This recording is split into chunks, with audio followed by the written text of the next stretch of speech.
Welcome back, everyone. This is Akinar here with more Expedition 33. This is episode 23, and last time we took on our first Axon, the Mask Keeper. It was a fun time. A fun time was had at Visage Island, taking on the many faces, the many masks of the Mask Keeper, and we did get our first Axon victory. And I think we're ready today to press forward to Axon number 2. So we will do that momentarily after the most fun part of the program, as always, is our housekeeping and lately our record selection. I think we did Honeymoon in Lumiere last time. Let's do Reverence.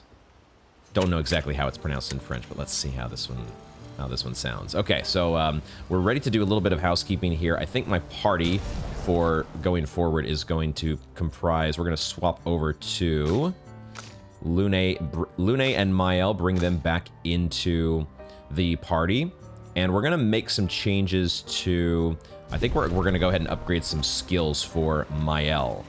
I have been a little bit indecisive about Mael, but we're gonna try fully extending her tree in the pyro direction. We're gonna go ahead, we have the points necessary to get both Revenge and Pyrolyse, and let's go ahead and do that.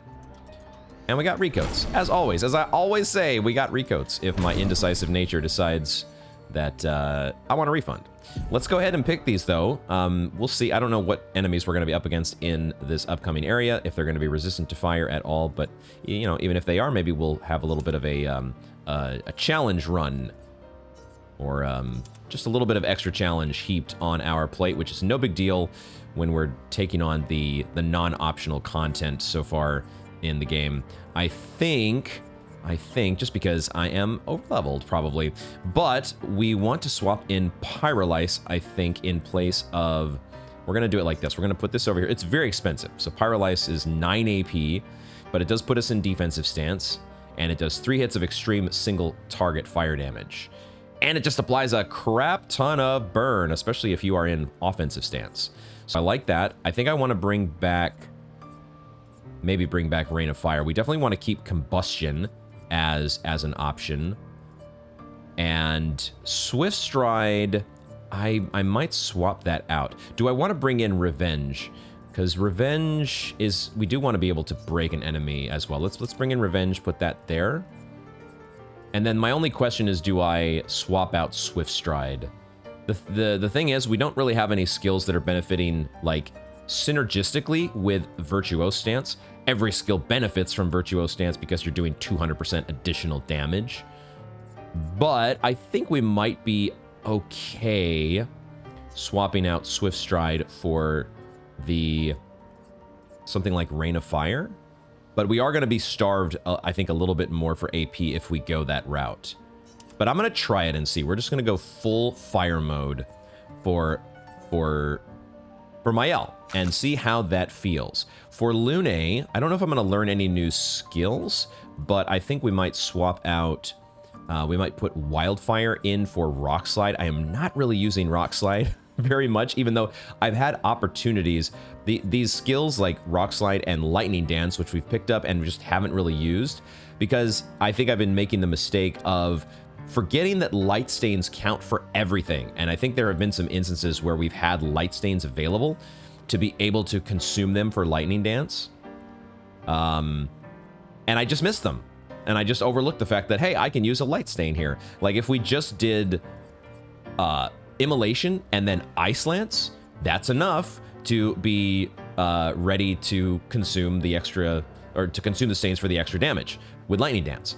Now, the AP, getting the AP necessary for all that is another story, but that is what we're going to make, why we're going to make an additional change here shortly. I'm also not sure about Mayhem. Mayhem is a bit interesting with this. Now that I know how our new weapon works, the fact that Dark Stains are not consumed by Mayhem does kind of maybe make me want to swap this out eventually, but we'll leave it in for now just because it is cheap and it always consumes a stain no matter what. So it is a way, if nothing else, to build Dark Stains, or give you a chance to build Dark Stains. So let's do that, and we'll also make one little tweak to Minoko. I'm going to bring back in this Potier Energy, and give this another try here. We probably don't need... The Troubadour Trumpet is fun, but because I feel like we're getting... With Bouchelier Fortify, and then whatever other random buffs are happening with our characters on their own, I think we're probably better off trying to give ourselves more AP, especially if we want to be able to spend things. We want to be able to cast things like Pyrolyse and Lightning Dance. Giving a little more AP to our party seems like a good way to go. Let me quickly check my notes here and see if there were any other... right, so the other changes that we're going to make are going to be some Lumina / Pictos changes. But we've learned the skills that we want to do. I guess we can upgrade attributes while we're here. Do a few upgrades to our attributes. Just more, I don't know, more speed for Lune? More speed, more better? I think so. As long as we're holding on to this weapon, we'll just keep going that route. I'll hold off on upgrading. Well, let's just do the whole team. Let's just do the whole team. It's fine. We'll take care of everybody. I think I'll give some more speed to... Or defense, right? Because defense we've seen does increase crit rate. So maybe I'll give some more defense for CL. It gives her a little bit of weapon scaling as well. For Verso, we can do some more luck. His crit rate is really starting to get up there. Do we really need the luck, though? It might be better just to give him some more vitality. Or more speed, you know. He's actually not getting a ton of speed from Pictos. So more speed, more damage for him would not be terrible. Let's go ahead and do that, actually. Let's give him more speed. And for Mael, she also is not getting a ton of speed from Picto, so we'll do some agility for her. And Minoko will give some health, because he is speedy already, but he could use some crit rate. We are not giving him any crit rate with our Pictos currently. So, okay, we'll do that. Like, we could do defense would be the thing is, we get the same amount of crit from his defense, but we don't get the... If we upgrade defense, we get defense plus crit. If we upgrade luck, we get speed plus crit. He is getting a lot of defense from Pictos, or some defense from Pictos, so we'll go this route. We'll give him critical rate. Okay. Trying not to overthink those decisions too badly. And so, I think then what we do with the next change here is to Pictos, which is I want to sub in... We picked up a couple, actually quite a few new Pictos last time, and I haven't leveled any of those just yet. But I think what I want to do is swap in this double burn for Mael. This, on applying a burn stack, apply a second one. This really goes well with her build, doesn't it? And it's supposed to be, it's a 30 Lumina point ability. So the game is telling me that this is very, very, very good. Especially on a Pyromancer, I would think. So we'll do that. And then I think, a couple other changes I wanted to make. For Lune, I wanted to give her Immaculate in place of, I guess, Aegis Revival. By the way, I'm loving this this music. The Claire obscure. I'm not singing it very well here because I'm not on key or anything. I shouldn't have attempted that. It's such a good song, though. You have the urge to just get in the singing mode, and yeah, let's get back on track here before I get the whole show derailed with any further ridiculous singing. But we're gonna swap in Immaculate for Aegis Revival because that gives us more crit rate for Lune, which she wants if she's gonna do Lightning Dance, and it also is probably an okay ability. 30% increased damage until a hit is received. Could be okay. It gets better the better I am at parrying. That's the thing I like. Skills that encourage me to get good, get better at the game. Those are good. What else here? Am I making a change for Minoko on? I don't think so. What we're gonna do though is we're gonna head to the Curator and do a little bit of Lumina point leveling. I want to give enough Lumina points to our main party here to be able to have Switch over to our Luminas here. I want to be able to equip Energizing Parry. Let's just add that to our favorites. I think Energizing Parry is one that I really need to start focusing on making sure everybody has it. So we need to give 11 points to Lune, 12 to Mael, and 8 to Minoko. 11, 12, and 8. 11, 12, 8. Let's make that happen here. 11, 12, 8. Upgrade. We're going to upgrade some weapons in a minute, but let's go first here. Lune has 11, so that takes her to 86. Mael, we're going to give 12, I said, right? So that takes her to 88. And if I miss this by a little bit, it's no big deal because the Lumina points are always going to get leveled. And then 8 for Minoko. So that takes him to 73. Okay, all right. So that feels pretty good. We still are looking for a Shape of Life and a Shape of Health for our tints to get those, what I would presume is the last upgrade for them. And then let's also do some weapon leveling because we have Resplendent Chroma Catalysts now. My goodness, do we ever have them. We're going to level Mael's weapon for sure. This has been a bit overdue, but we're going to get her up to at least a level 14. And now we can maybe think about going to level 15 with some of y'all because we have Resplendence. I think let's do that. Let's get our party up to a level 15. Oh, I have to back out. In order to switch over to my other characters, I got to go back a step. And we'll do... Scavrim's the right one, right? Do one upgrade for Scavrim. And for Minoko, one upgrade for Nusaro. Nusaro. All right, there we go. And I think then we can make the Lumina additions that I just stated. Give everybody the Energizing Parry, because this is we need AP. And I feel like this is probably one that is going to help you make sure that you are as healthy on AP as you can be, given you're good at parrying. And I feel like we're a lot better at parrying these days than we used to be. So I think this is a good skill for us. Let's see how it plays out. We're going to get back onto the continent. This amazing piano rendition, though, of the Clair Obscure theme is just fantastic. I do love it. That's definitely at the top of my list here for the campfire songs. All right, we don't need to remember the current objective. We know what we're doing. We are heading for Axon number 2. Yeah, I would love it if this theme could just play all the way out onto the continent. Just keep it rolling the whole time, because we need some variety in our continent musical theme as well. It is something that we need a little bit of here as we experience a little bit longer than usual load times. Sometimes this happens. I don't know exactly what causes it to be the case, but every so often the game does decide, like, I'm gonna take forever to load the next zone, and you're just gonna have to take it. You're just gonna have to be okay with it, because there's nothing you can do about it. All right, we're heading over to... Let us get wet. We're heading to the Colosseum. What looks like a fancy Dan Colosseum. So many cool looking statues. And what do we have set up outside here? Some braziers, some fancy torches, fire enclosures. Am I seeing any items?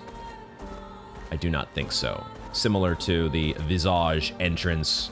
Just a little bit of decoration before heading into Serene. It's like Sirene. I have no idea. I need to hear the game say it to me. Game, help me out. Poor Akinar over here doesn't know French. Can't pronounce French. Give me the leg up that I need. Minoko gets all the Nevron legs. I need the French pronunciation legs. Please. Please, please, please. Oh, I actually wanted to make one more. I wanted to do a little bit of fashion change. I wanted to switch up the fashion just a little bit here. I love the pure outfits. We're sticking with the pure outfits, but I did want to change. Not Lune's hair, actually. Lune's hair is looking pretty nice. I think it was Mael's hair. Oh, you know what I wanted to do? Actually, I wanted to have a little bit of fun. That's what I wanted to do. I wanted to have the gestural hair. That's what I wanted to do, just for these two. because they're part of the main party today. We're gonna show solidarity with our buddy Minoko. The architecture looks very different here. This kind of place never existed before the fracture. It's beautiful.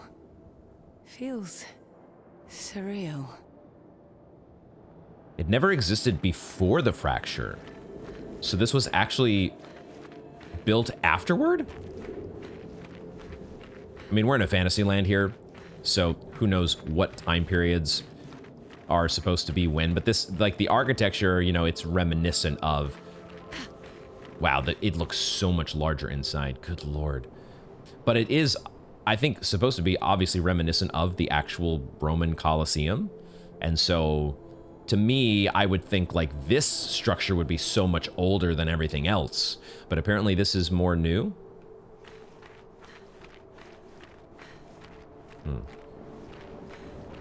How much is there actually to explore here? Oh, there is going to be a lot down at the bottom, isn't there? Okay. Let's take a look around here. Make sure there's no items just at the start.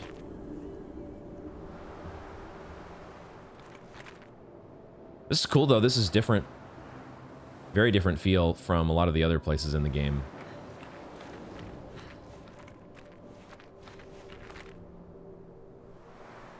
But it doesn't look like there's we're not able to fall down, and there's nowhere else to go but straight forward.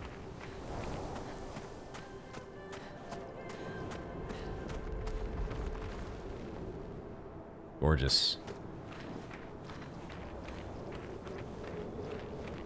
Is that... Who am I looking at here?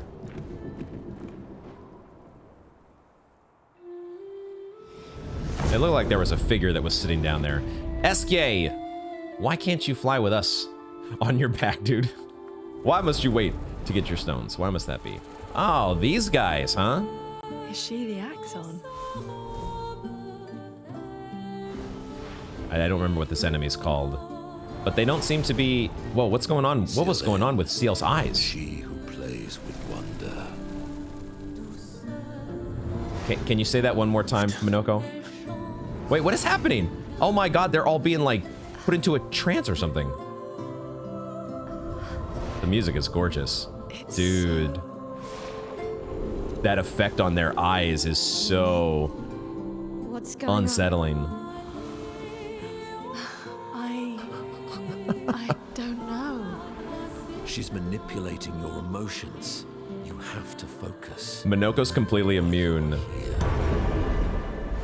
Minoko is completely immune. Be careful. They call her she who plays with wonder. But what she really does is play with your head. Let's move fast before we all lose our minds.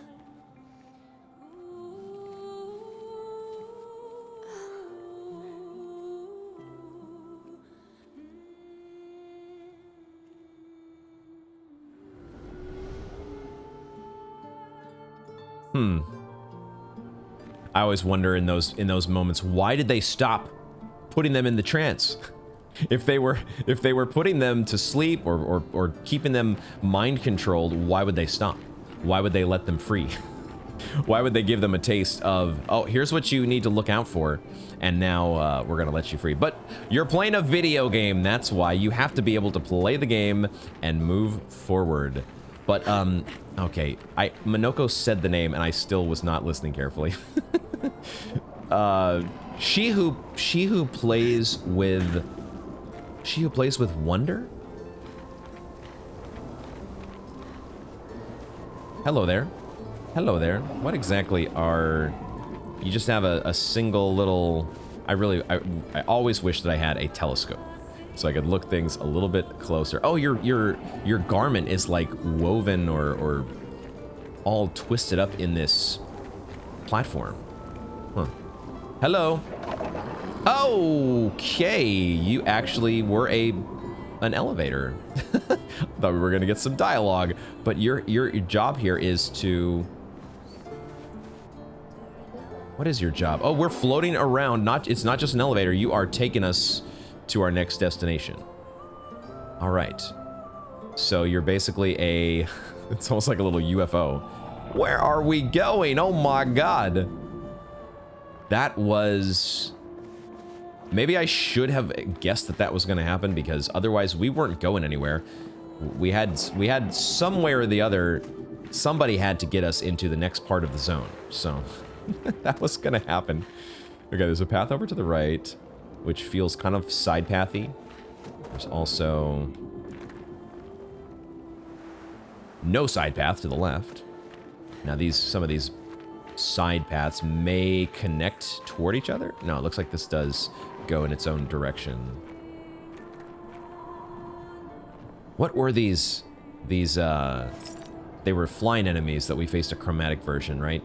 We faced off against the chromatic version back in, what was the name of the zone? The White Tree, was that it? Looks like we've got a Color of Lumina over here. No, resplendent chroma catalyst. Okay, I love that we're getting so many of these. Weapon upgrade time is always the best.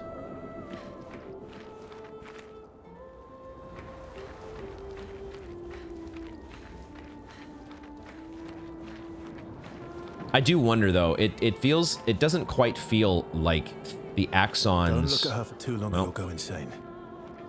I've seen people jumping off a cliff just from looking at her. It is mesmerizing. This dance feels familiar. This is kind of dancing taught in Lumiere. I don't think so. Never seen it.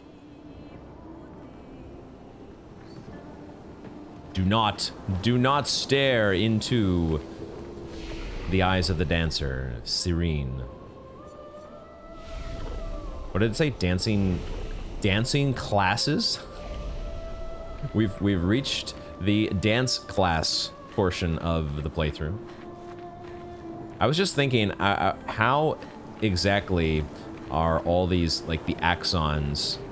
They feel a little bit disconnected from the paintress. I haven't quite put together in my mind how exactly they connect to the paintress. Like, maybe they are just additional creations of hers. I guess I've sort of been assuming that the Nevrons are creations of the paintress. So I don't know if that may not be a correct assumption. Who knows? Maybe the Nevrons created the paintress. Maybe it's the other way around. Okay, but we are facing off against some flying enemies, which is not always my favorite, not always the most exciting, but we're starting an agile mask here. Oh, but they're also very weak. They're also just very, very weak. Okay. We immediately get a new weapon for Minoko. All right. All right, well, okay. This is not going to be, those battles are not going to be our skill check here. Ballet, moving right along. Ballet, wow, so much scaling from agility. If we just put a modicum in defense, this would be pretty sweet. It's light element, and it reverses the bestial wheel order. Huh. Using an upgraded skill gives 1 AP to all other allies. Oh shit. And then Almighty Mask gives 2 AP to all allies. Another way to enhance your party's AP. That's a good option to consider. We'll leave it on the bench for now, but good to know. So many fun options to consider in how you build your party. Like, I do wonder sometimes though, should I just use recoats to like downgrade the stats on all my party members here, because it does feel like we are a bit over leveled for things. I keep telling myself though, there are so many tough chromatic fights and so many other tough side optional zones that we will get the challenge that we crave so much. The game will give it to you. Focus on the story and taking in the atmosphere of dance class.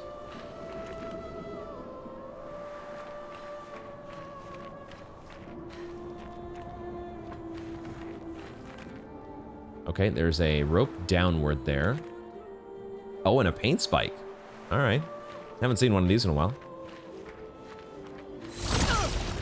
We know what to do with these. Perfect. Resplendent. So's wall.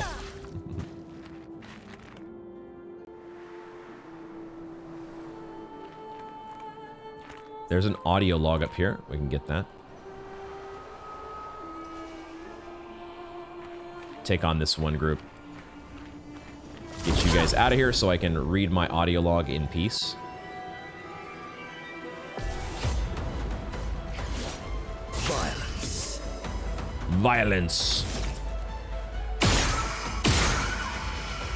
Violence, violence, violence. Like you could just finish off the whole party with Minoko. He does have dead energy, actually, doesn't he? Does he have dead energy? No, Lune I see has dead energy. Okay. I guess we're getting our Pictos leveled here, so that's one reason to do these battles. You don't fight us, do you? The bigger ones are not chromatic versions. We already had the chromatic version. New audio log time. Gilles, 55th. I don't understand. The weaponry worked brilliantly up to now. Augmenting Pictos with music was a stroke of genius. But the sonics have no effect on the Nephrons here. It's as if they can't even hear our music. They just keep dancing to their own. We're running out of ideas. I miss my girls so much it kills me. It hurts thinking that I could have been home right now playing music while they dance. Rochelle would have given birth by now. I could be holding my first grandchild. Instead, I'm here. No. No. There's still a chance, and someone has to fight for them. I can't let them down. Drums, maybe that'll work. They can't hear our music, but perhaps they will feel it. This is a really fascinating idea. Augmenting Pictos with music. Is that... I get the feeling that it's not going to be something we're going to actually get to do in the game, but that's such an interesting game mechanic. I wonder if there are any other games that have tried to use something like this where you actually incorporate music that you pick up, like all these records that we've picked up. Could we actually take one of those pieces of music and somehow blend it in with our abilities to make them more powerful? That's a really interesting idea, a concept to explore. Design space. I'd love it if the game did that. I just get the sense that that's just some little bit of flavor that they added to this expedition journal. Just a little bit of extra flavor. Could be a lot of little nooks and crannies here with items stashed behind them, so I'll try to do a little more poking and prodding to make sure we find all the things. And there is a path that leads down here. So we also had that rope that led downward. Maybe we should go down the rope, because this... Another Resplendent. This is another platform that's going to carry us to another part of the zone. That feels like the main progression. So let's check the side path over here. That, what I'm guessing is a side path with this rope that goes down. Check it out. See what we find.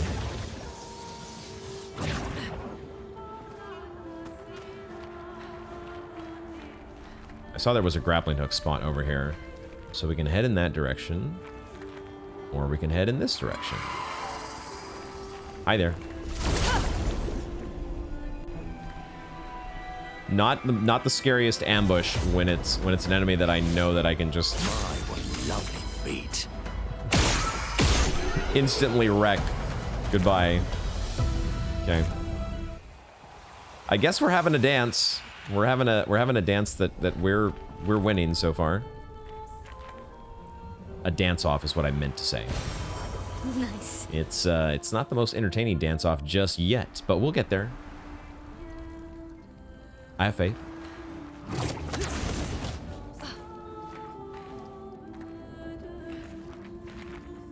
What is over in this direction? Oh, another platform down here. Oh, wow. So maybe somebody bust out your torch. Somebody get the Lumina lantern.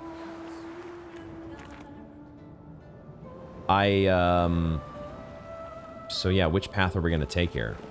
There's a paint cage. We can start by getting the paint cage.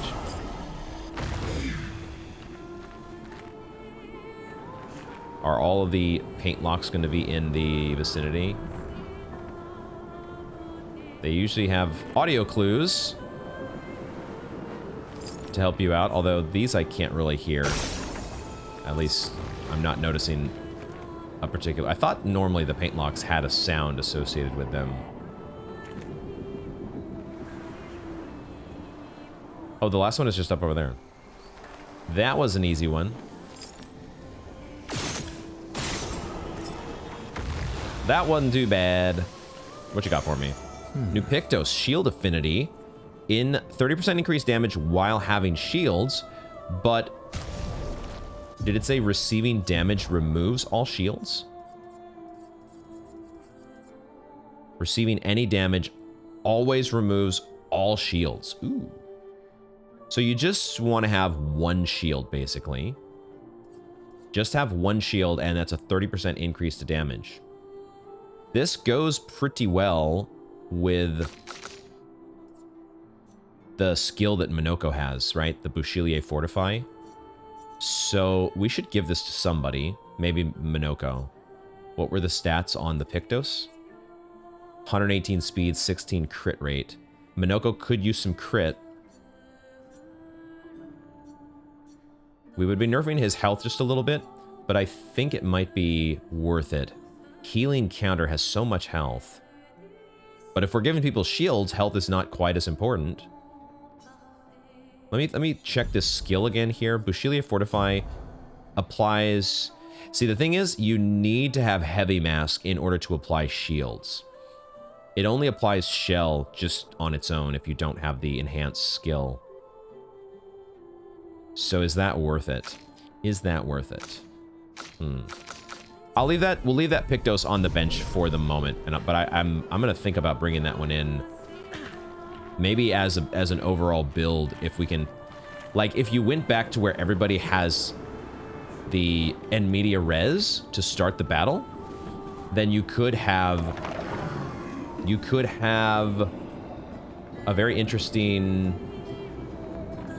The thing is, in media res gets a bit worse if you synergize those two together, because you get 3 shields from in media res, but all of a sudden, instead of 3, you have 1 because of that new Pictos / Lumina. Okay, so this brought us over to the right-hand side. We came in, but the thing is, we already got spun around. I'm not even sure where the start was. Was it up there? Where was the beginning? I'm not exactly sure. I'm gonna try. What we did is we took the UFO platform, the dancer UFO that brought us down from where we climbed down a rope. But there is still another UFO platform. Oh, hello. This is a chromatic. That's got to be a chromatic. All right, we have found where the chromatic is hiding.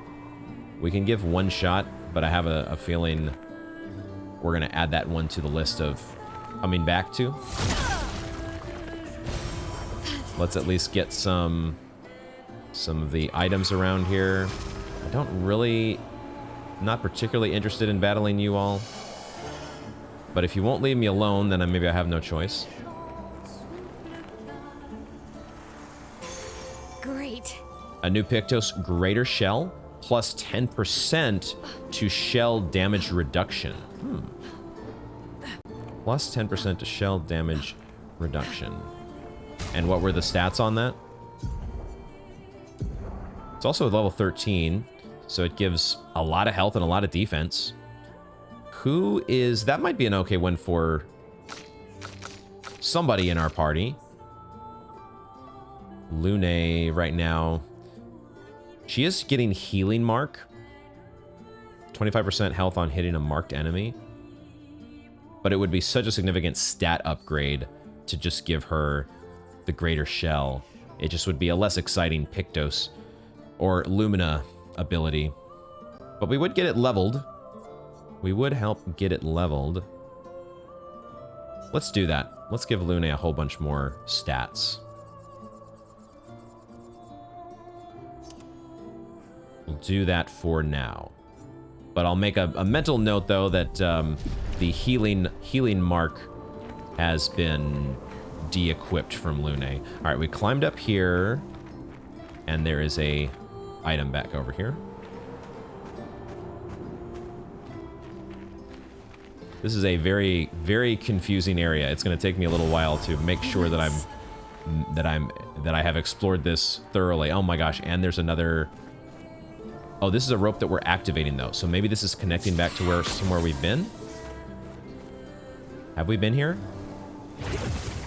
That is so stylish, the way that she does that cartwheel as she's going down the rope. That's great. Does this actually... This actually does connect, doesn't it?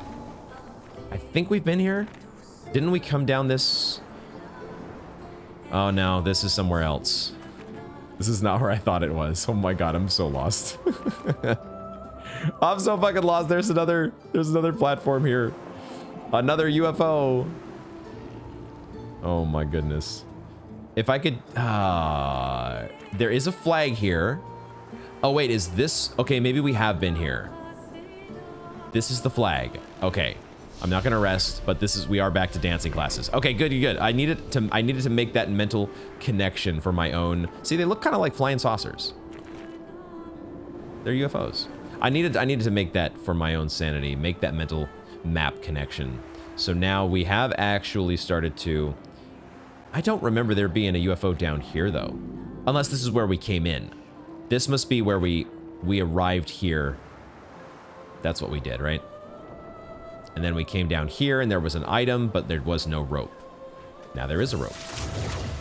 Okay, so we can go back here, and there is a chromatic to take on. Oh boy.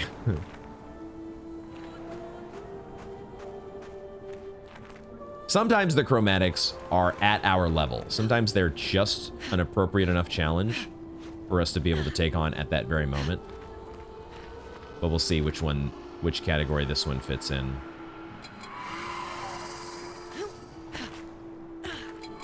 It might be a save for later. At the very least, I do see an item behind it. This is a cool looking one, though. It feels like a spin on the Reaper cultists that we faced. Chromatic Reaper cultists. Because that big old frickin'... Look at that sword. Oh my god. Great sword.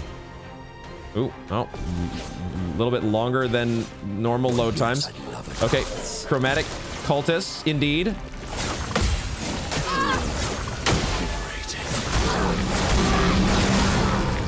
Not looking good. Yeah, I knew there was going to be more to that combo. Woo! I knew there was going to be more to that combo. We need to res. We need to res Mael, so let's do that. Let's finish this. And now is when we need an ability that gets rid of shields, right? So Mael having the shield ability would actually be this would be the perfect time to tech in those abilities to deal with shields. So let's just learn what we can at least. We'll learn what we can. We'll just take off shields the normal way.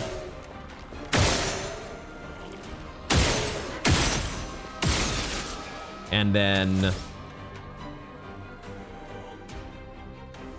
What am I thinking here? What do we want to do? We could give people some AP with Potier energy, but let's not overthink this too much. Let's just go with a... Actually, I will do Potier energy. Let's try it. Because we really don't try it hardly at all. It looked like it actually gave... Oh no, that's right, because Lune was kind of near the cap anyway, so it didn't give her the full 4 AP. We only have the one quick time event to hit, so that's all right. We're going to just... What are we going to do here? We have stanceless, so we kind of just want to do... Does Revenge increase its damage even after a revive? We can try it and see. I don't think it counts though, because Mael died. She took a bunch of hits, but then she died. So I don't know if that counts toward revenge damage. Well, it hit the damage cap, so maybe it does count. Ready to evade. About to jump.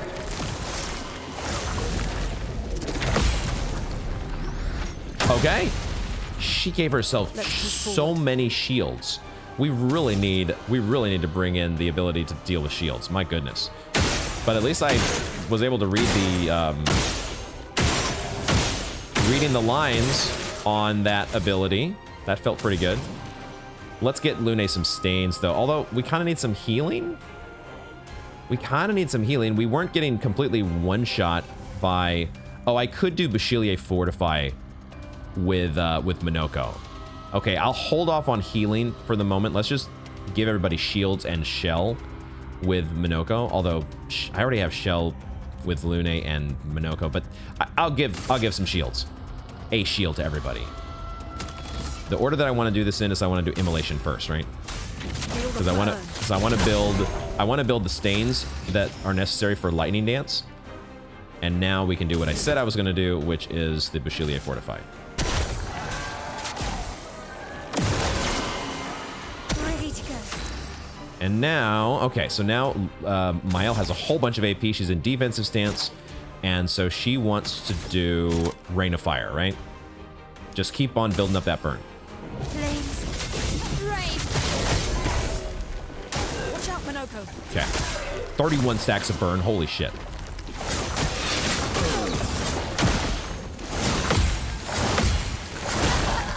Shit. Okay. We can actually do this. We're not going to send in the reserve team because I think we can do this, but we just need to spec in our shield. If we can deal with shields, I think this is a totally doable battle. Definitely within our wheelhouse. Those are not ridiculous parries to have to deal with. So we bring in with Mael, we do, what is the one here? Breaking Rules. It's just a matter of what do we sub it in for. So Breaking Rules puts us in offensive stance. So we could bring it in just in place of Degagement. Because, oh, it synergizes with Defenseless. It does synergize with Defenseless. Can we give Defenseless with Minoko? Can we do that? Does he have anything that gives Defenseless to the target? Because that would be a nice bit of synergy. This is where it would be nice to be able to just search for something within your skills. Search for keywords and stuff. Hexia Crush apparently does Defenseless. Does anything else apply Defenseless? We could also just give, defense, that Lumina that lets you apply Defenseless on an attack. That's another thing to consider. Hexia Crush instead of Jar Lampstorm could be a thing, I guess. It applies Defenseless to the target for 3 turns regardless. So, yeah, let's do that here. Let's bring that in for Jar Lampstorm. And then for Mael, we'll bring in Breaking Rules for what? Or what? Because I guess it could be in place of Degagement. Maybe that's what we do, right? We have Minoko who applies Hexia Crush with Defenseless, and then Mael can do Breaking Rules after that. But we also do want to have, we also want Minoko to have the ability to pierce the shields. So we'll have him do Chevalier Piercing 2. We might not always get the synergy that we want, where Defenseless gets applied, but that only gives Mael a second turn, right? We don't have to have that here. So I think this is a good setup.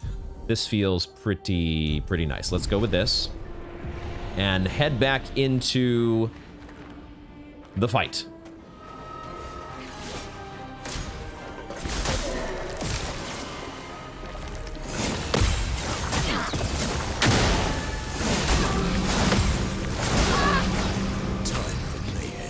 Okay, maybe slightly better than before, but still not great.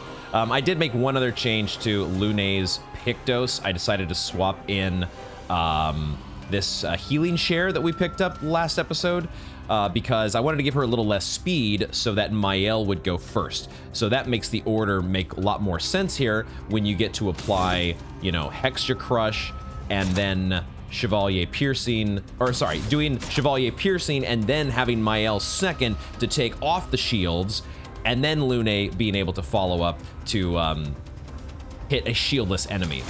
We're in Almighty Mask. I think we want to have the 5 defenseless duration turn. I think we want to apply defenseless for 5 turns.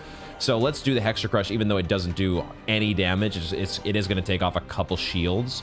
We'll do that instead of the Chevalier Piercing, question mark. But Chevalier Piercing would also be good because it benefits from the Almighty Mask just the same. Now, with all that said, I may still end up healing with... I'm going to do the Hextra Crush, because what I'm going to do here is I might heal with the second turn that Mael gets from making the enemy defenseless for 5 turns. I can do it. Because now she can apply... She can just jump straight to breaking rules. The only thing is it takes her out of stance if she stops to do a heal. So we might heal with Lune after all. Take down that shield. So we take the shields off, and we gain a bunch of AP back. So it probably makes sense to use a couple free aims as well. There's a burn that gets applied, so we get our beneficial contamination proc. And now we could just do Pyrolyse, right?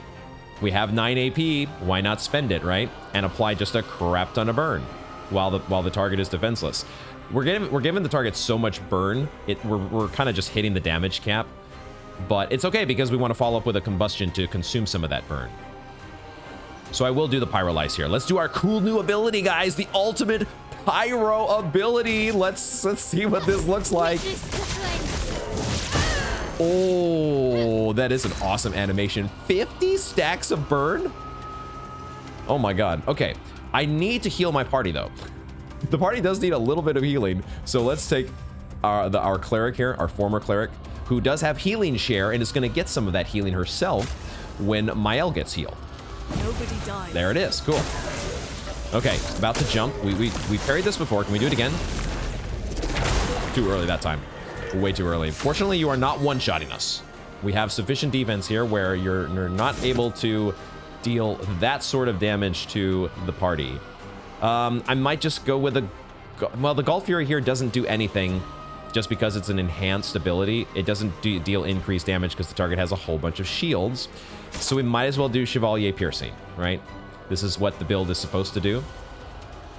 The only problem is that Mael does kind of need some AP. So I maybe need to do some Potier energy instead. Or I could just use a healing tint. Sorry, an energy tint. Let's do that. Let's do items.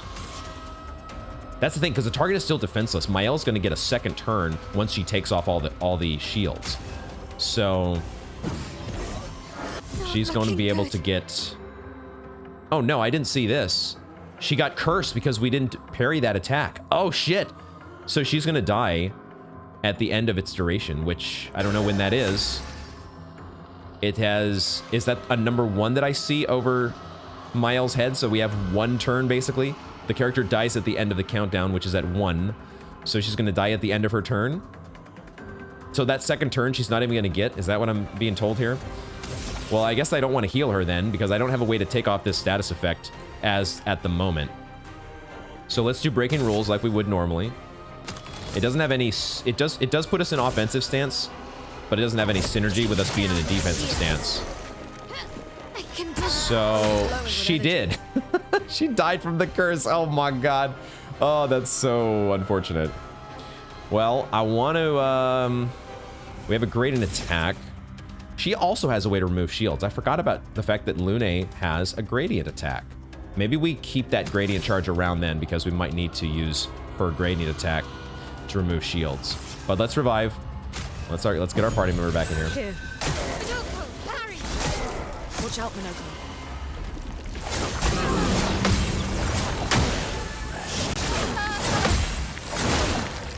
I'm going so early on the first couple swings and then going so late on the others. I can learn this parry timing, but I'm not there yet. Gotta revive our party. I'm in Almighty Mass, but I gotta get my party back online, you know? Or at least not starved for AP. We're just starved for being alive.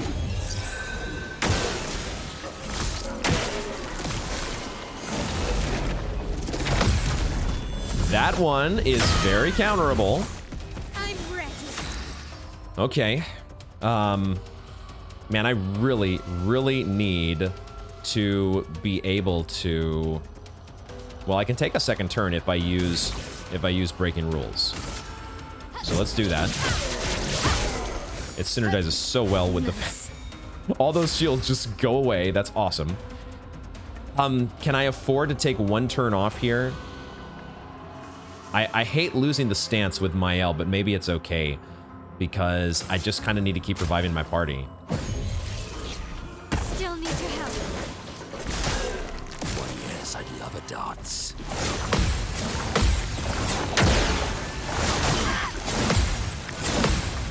Oh, I actually got that last one. Okay.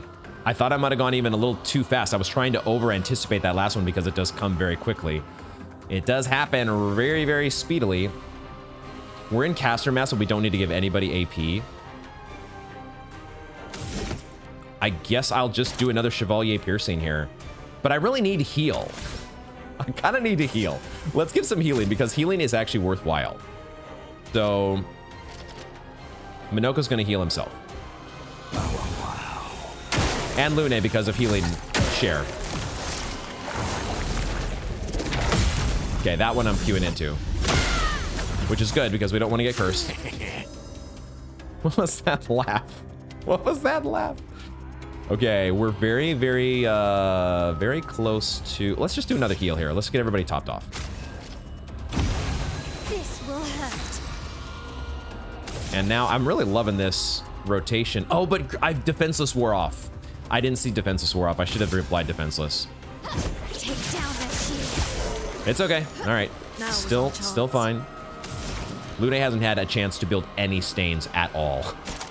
Should I just go with Wildfire? If I do Wildfire and then... Oh, actually, I could do Wildfire and Earth Rising, right? In order to get the stains that I need for Lightning Dance. But I could also just do Immolation and Ice Lance. So, we're going to do that. We'll just do Immolation. It doesn't do a ton of damage, but it starts building stains toward what Lune wants to do. Really?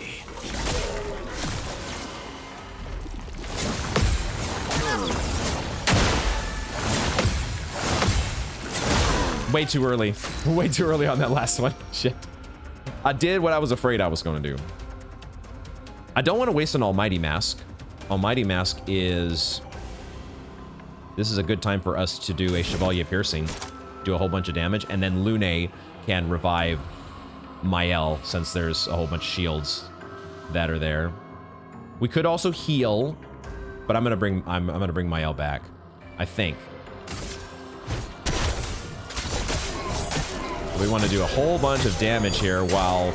Man, that does... Dude, that does so much damage. Are you kidding me? What? I mean, it does more damage the more shields they have, right? So, man. Should we even, like, just leave the shields on and let Minoko do his thing? Holy crap. Revive. Now, here's the thing.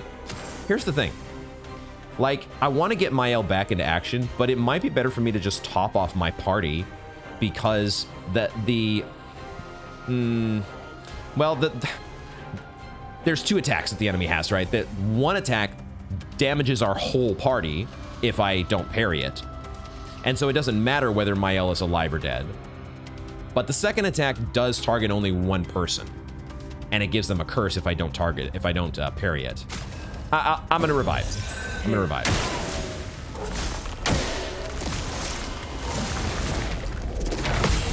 Good.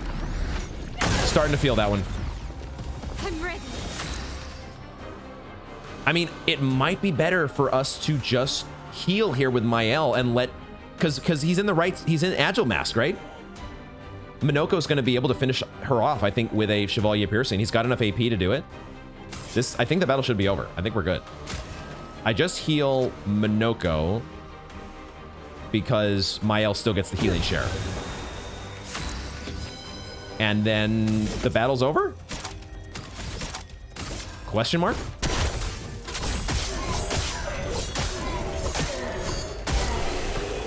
Wow. Holy moly.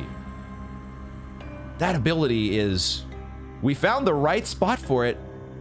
Did we ever find the right use case for Chevalier Piercing?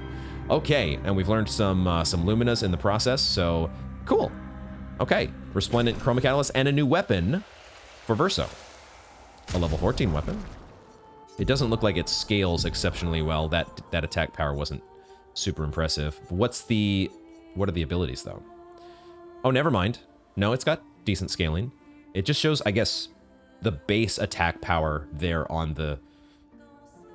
before you go to the pause menu. The abilities, it's a physical damage weapon, Ciriso. Bonus damage from perfection applies to all allies at half value.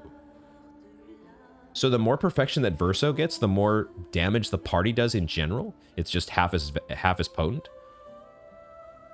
But bonus damage no longer applies to Verso.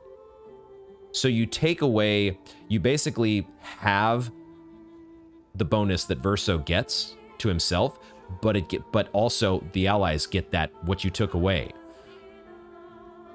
If I said that correctly. Huh. And then level 10 says perfection gained is increased by 1 while powerful. Okay, that's pretty cool too. And then support skills cost 1 less AP. Support skills. I would imagine those are ones like if we go to his skill tree here. Support skills would be Burden, for example. Remove all status effects and apply them to Verso. Or Powerful. Those I think would be considered support skills in my mind for sure. Okay, cool. We did our special tech for dealing with shields. Now let's tech back to our more normal lineup that we had going here. Bring back in the normal setup. If I can remember what I did have applied. Abyss Wind, that was the one. Abyss Wind and my lovely Jar Lampstorm that I like. Okay. Cool. I think that makes sense. Did we want to change any Pictos? I kind of liked how those Pictos felt. So let's leave that the way, leave things the way they are. And we can get 5 color Lumina. Or no, that was from the boss, wasn't it?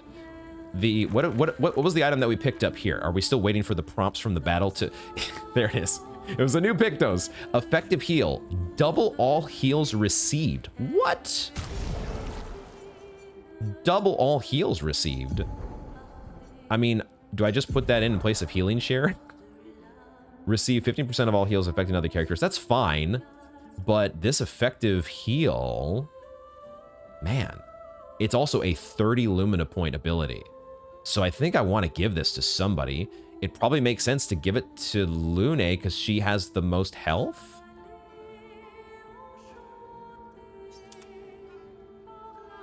I think that makes sense. Let's do that. Let's give her effective heal and we get that leveled. We'll see how it feels. Starting to pick up some pretty potent Luminas here. I love it. Now I need to figure out which way to go. Because we probably just take this, right? We probably go back the way we came along this route. I'm assuming this only goes... It goes from point A to point B, and then from point B back to point A. I don't know if maybe there's a point C. I think this is where it came from, though. Hard to say for sure just yet. Let's see. I think I remember the dark staircase that we came down. And then over here was a paint cage that we did get. So, okay, cool. And we know that if we keep following, we know that that path that we just came from connects back to the flag that we had. So now we're starting to connect all the dots. This game is just so much fun, guys. I am already having a blast this episode. It's always nice when you can take down a chromatic enemy, and that one did feel like it was more in the you're not so far out of my league that I just want to go cower in the corner and cry. So now I need to remember there was somewhere. Where did we have? This was where the flag was, right? If we go to the right. Because I think that means that the... I'm certainly... There's the flag over there. Okay. I am feeling a little bit lost, but maybe a little less lost, because I think the only path forward is over in this direction. But there's a part of me that maybe wants to go retrace my steps all the way back to the beginning and just make sure of that. But I think this is our path forward. And if there is stuff that we've missed, we will catch it when we backtrack. Because eventually, I will be backtracking zones that I previously explored at least once. We've done them with a lot of zones in the game when we went back to check for paint spikes. But I am fully aware that zone, because with, you know, in Old Lumiere there was definitely something to go back for that you couldn't even have seen or accessed the first time through. So, and I think I already did spot one thing in editing from the what was the previous zone? Visage Island. I think there was at least one path that I might have overlooked. And of course we have a chromatic to backtrack for. This guy is something we could... I saw the gestural lying helpless here. What's going on with you? It's been so long. The day is spent surfing on the dunes. Aro Parfait. Gone. Whoever built this Colosseum sucks. Alright. How did you end up here? You're talking about, like, surfing on... Oh, maybe he was talking about surfing the sand dunes. He was surfing the sand dunes, and somehow he ended up here. Okay. Okay. All right, we actually have 3 potential diverging paths. All right, so let's start on the left, shall we? Oh, I see. We haven't had one of these for a while, but we have a petanque to find. And we have another paint spike. Great. Color of Lumina. All right, where's our petanque? Not to be confused with putain. Is that how you say it, guys? How's my French pronunciation coming along? Okay. Petanque? No. Okay, you're not supposed to go that direction. I gotta figure out how to steer you. That's why they give you a room that has 2 different corridors that you can navigate, because you need to be able to get to this side of the petanque. Oh, and there's some chrome up here. Ow, wow, wow. Ow, wow, wow.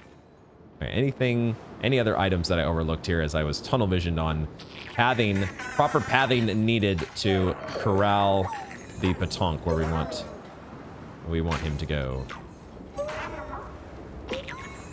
Yes, that way. That way, please. Pretty please.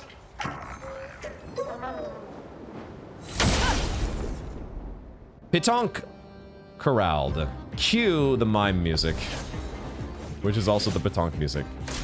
All right, he actually does a melee attack. Too early. Ooh, that was pretty powerful, actually. And it will flee in 2 turns? Do not have much time at all, huh? How much health does he have? Let's find out. A pretty sizable amount. How do we do this, then? How do we do this? Let's jump to a... I'd like to get a mark if I can. I need 3 for Galt Fury. I don't get the mark that I was looking for. So we'll go with the Galt Fury. And someone else will get the benefit from our rewarding mark, and that will be Mael. She will do degagement. Let's make the target weak to fire. My sword is dead. A storm is coming. And now Lune can do... How are we gonna do this here? We're not getting good... We're not getting burn or mark procs. It's a bit unfortunate. Okay, the Batonk doesn't have that much health. Your turn to dance. Your turn to shine. Foolish move. If I had countered that, we could have gotten some nice counter damage. So, all right, the Batonk might get away. We may not get the, there's a mark. We may not get to do exactly what we want here, but we're gonna try. It probably... Okay. Things are probably set up for you to, be able to... had a serious brain cramp there for a second. That's what I get for trying to think two things at once. It's probably, the fight is probably designed for you to counter the attacks from the Batonk to get the extra damage that you need in order to kill it in time. All right, let's try Paralyze, because guess what? We have 9 AP. And that applies so many stacks of burn. Holy shit. I have a gradient attack. High earth damage to all enemies. Maybe we should just do that, because otherwise the Batonk is going to flee, right? This ends now. A storm is coming. Unless we break him. But I can't break with Lune. Mayhem doesn't break. Huh. I'll just do Ice Lance after I do a mark here that does give me beneficial contamination. There we go. And now we'll do Ice Lance. I don't think it's going to be enough though, because now he runs, right? Okay. So you gotta get this guy. You gotta get this guy out of there quickly. Does that actually completely despawn him until I go to like sit at a bench or reload the last save? Or does the Batonk go back over here? It actually completely despawns him, doesn't it? I don't like that. Because we can totally do that. And I do want to do that because I want the goodies. I want the goodies from the Batonk. So I guess what I do here then is we just reload. Does this work if I just reload the game? Do a return to title screen? Let's see how this works here. Does it actually take me back to a time before the Batonk fled? It's more convenient than sitting at a flag. No, it takes you there. So I'd have to go to do the previous save thing, right? The game does allow you to load. Oh, it's right here on this menu. You can just load. All right. This one here is, we'd want to go to the previous one, right? Because it gives you your most recent one, which is the same as that, isn't it? The one we just loaded into, which is post Batonk fleeing. This one takes us right back to before we got the Batonk. Correct? Okay, there he is. Let's do this. We're gonna get this done. We're gonna get this done. We didn't have to be that fancy with the Batonk. You just hug the wall, and he will steer in the right direction. But we do need to get some counters. Counters are going to be important here. So let's see if we can get the first one. Okay. Nice. Good audio cues. The counterattack shocked Batonk and delayed its flight. Oh. Oh, this, okay, we got this now. So we just straight up delayed it by a turn. So we're good to go. We're totally good to go. This will be fine. Okay, I don't have, I need to do my Jar Lamp Storm now. Unless I want to take the risk of applying a burn or a mark, but I will not. Let's just apply damage.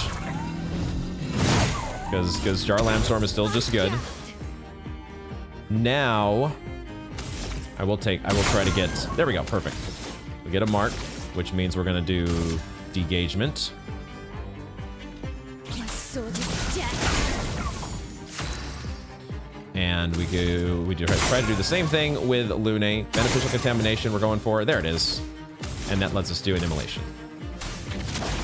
Feel the burn. Your turn to shine.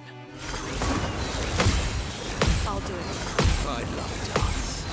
Brace yourself. Is very, very forgiving.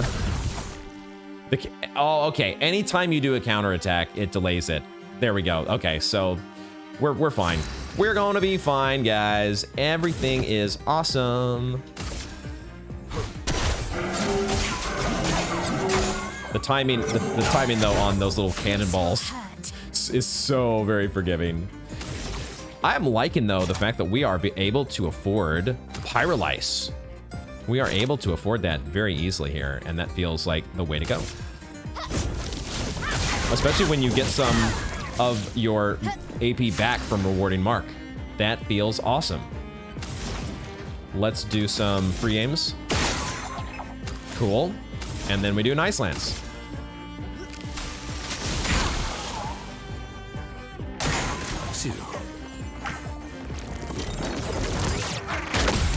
Awesome. All right. You just gotta do counters. Get good at parrying, and everything will be fine. 59 stacks of burn. Jesus. That's more burn than you will ever frickin' need. Ever. Never in your entire life will you need that much burn. It's just not necessary. All right, give me my goodies. Resplendent Chroma Catalyst ×5, Color of Lumina ×5, Recoat ×1, and we didn't even take any damage, so we get some bonus XP. That's how you're supposed to do it. Oh, and did I notice this before? The little glow, the afterglow that was around the platform here is gone once you beat the Petanque. I don't know if I had seen that before. I do not know if I had noticed that. Did that happen with all the other Petanque platforms? Probably. And I just did not register that that's a thing that happens. Go grab the chroma that we What have we here? Lost on reloading our save. But there we go. Goodies got into our bags. Parries. The game is so good at making you feel like a genius when you get those parries. The feedback loop is so freaking satisfying. Oh, what the hell is that? I see what looks like a new enemy, which means new Nevron leg for Minoko. Oh my god, there's an item all the way down there. Oh shit, how deep does this rabbit hole go? Okay, let's take on this group of, I think this is an enemy, isn't it? Yeah.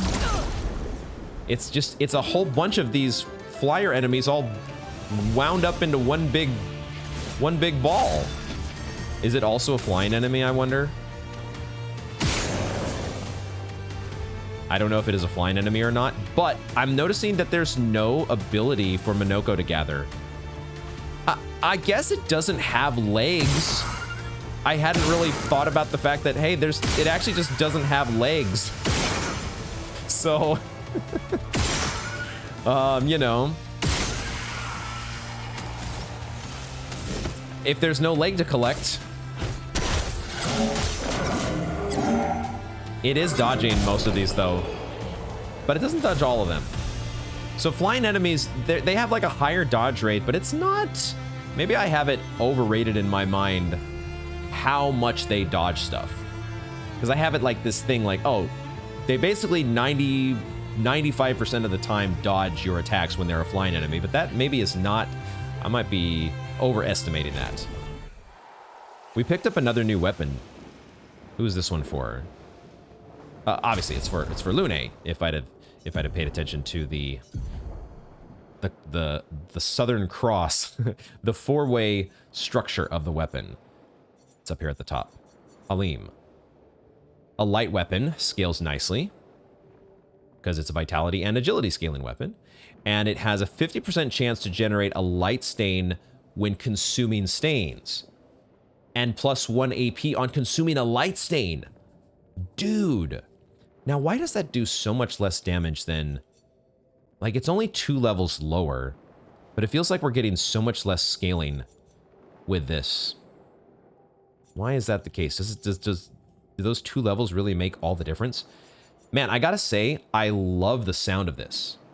Because this is another way to make sure that Lune always has enough AP to do stuff. And it feels so much less finicky than this Scavarim.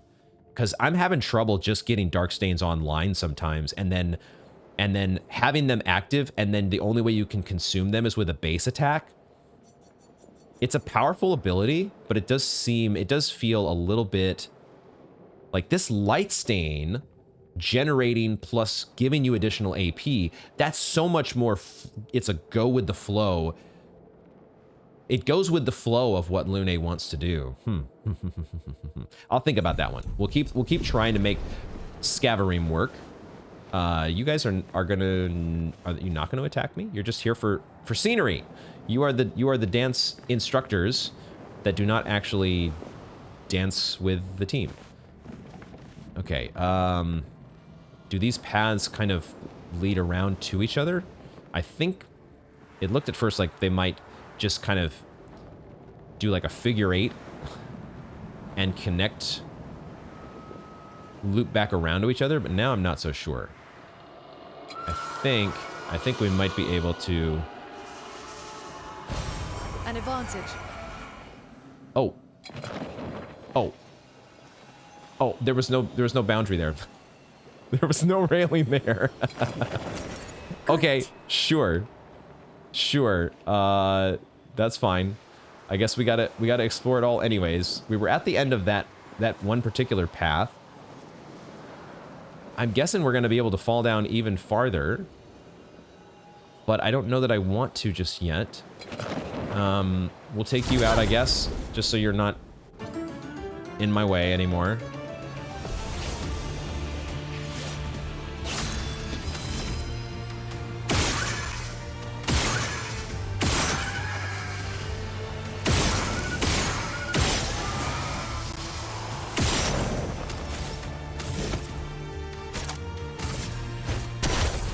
Try to speed run this a little bit as much as I'm possible. I don't really speed run, but I do what I can. Yeah, it's a flying enemy. I don't want to be spending my skills on you. Spend those free aims. So this brings us back to here, and that's what I would presume would be the way forward. But I don't know. If we go back around here, this gets us... I don't think that guy that aggroed to us was down below us. Yeah, so if we go... That was the end of the road, this path here. We got the item that was at the end of that path. Did I register what that item was? I think it was a color of Lumina. I could be wrong about that. Do we want to try... Let's just get you out of here as well. Oh, they're going to get a set of attacks in. I think I need to heal. I probably need to use they're not going to get a set of attacks. Never mind, because they're still not fast enough. They still cannot do shit against me. Still can't do shit. I'm having some fun though with the free aim. The free aim speed running can be a little silly. I want to see if we can go down to the bottom. We can. Oh, and there's another chromatic down here. Holy shit. Interesting. We can at least get the item and see if that gives us a save. It's one of these pumpkin head enemies with a big old... Oh, are you even gonna de-aggro? So, actually, how do we get back up? He does de-aggro. Oh, here. Okay, this is how we get back up if we want to. All right, we got a save point though. I wanted to make sure we got the auto save, because now we can give this guy a look. What in the world? You've got to... It's like... It's making me think of what was the enemy in, not enemy, but boss from DS3. Bring me my flail. He's got the big fire basin on his head. Oh my god. Okay, there is a leg to collect here. There's a leg on the line, folks. This is serious business all of a sudden. Oh, you are not a chromatic. There's no boss bar.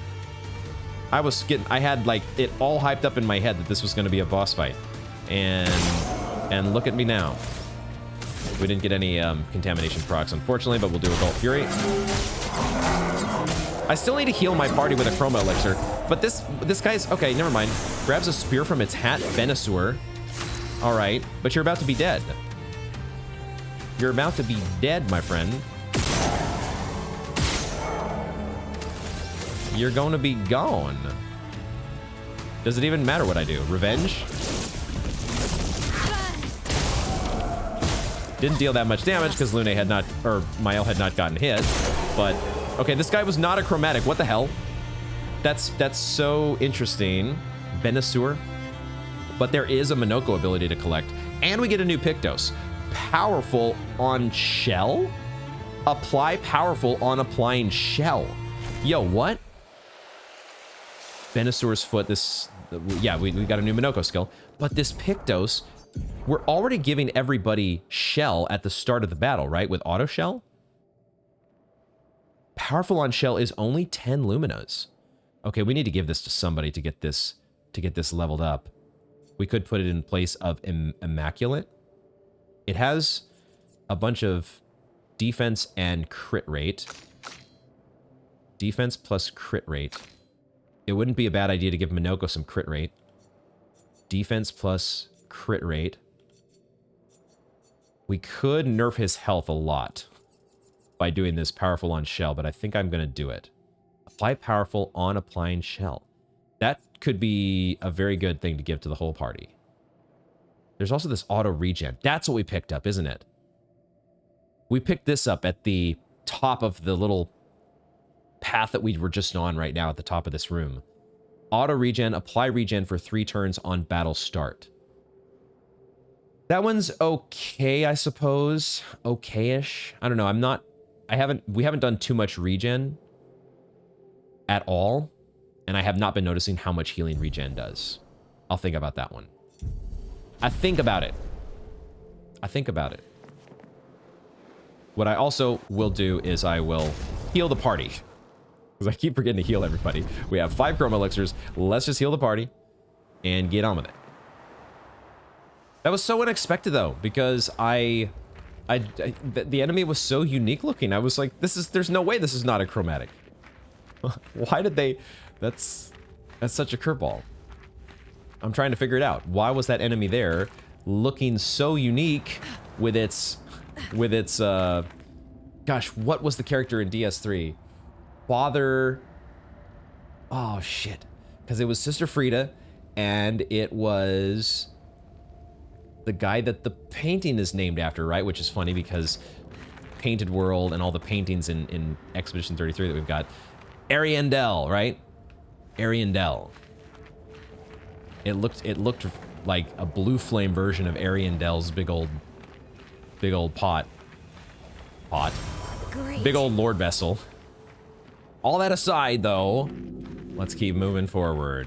Oh, there is an elevator here. A UFO. Another unidentified Nevron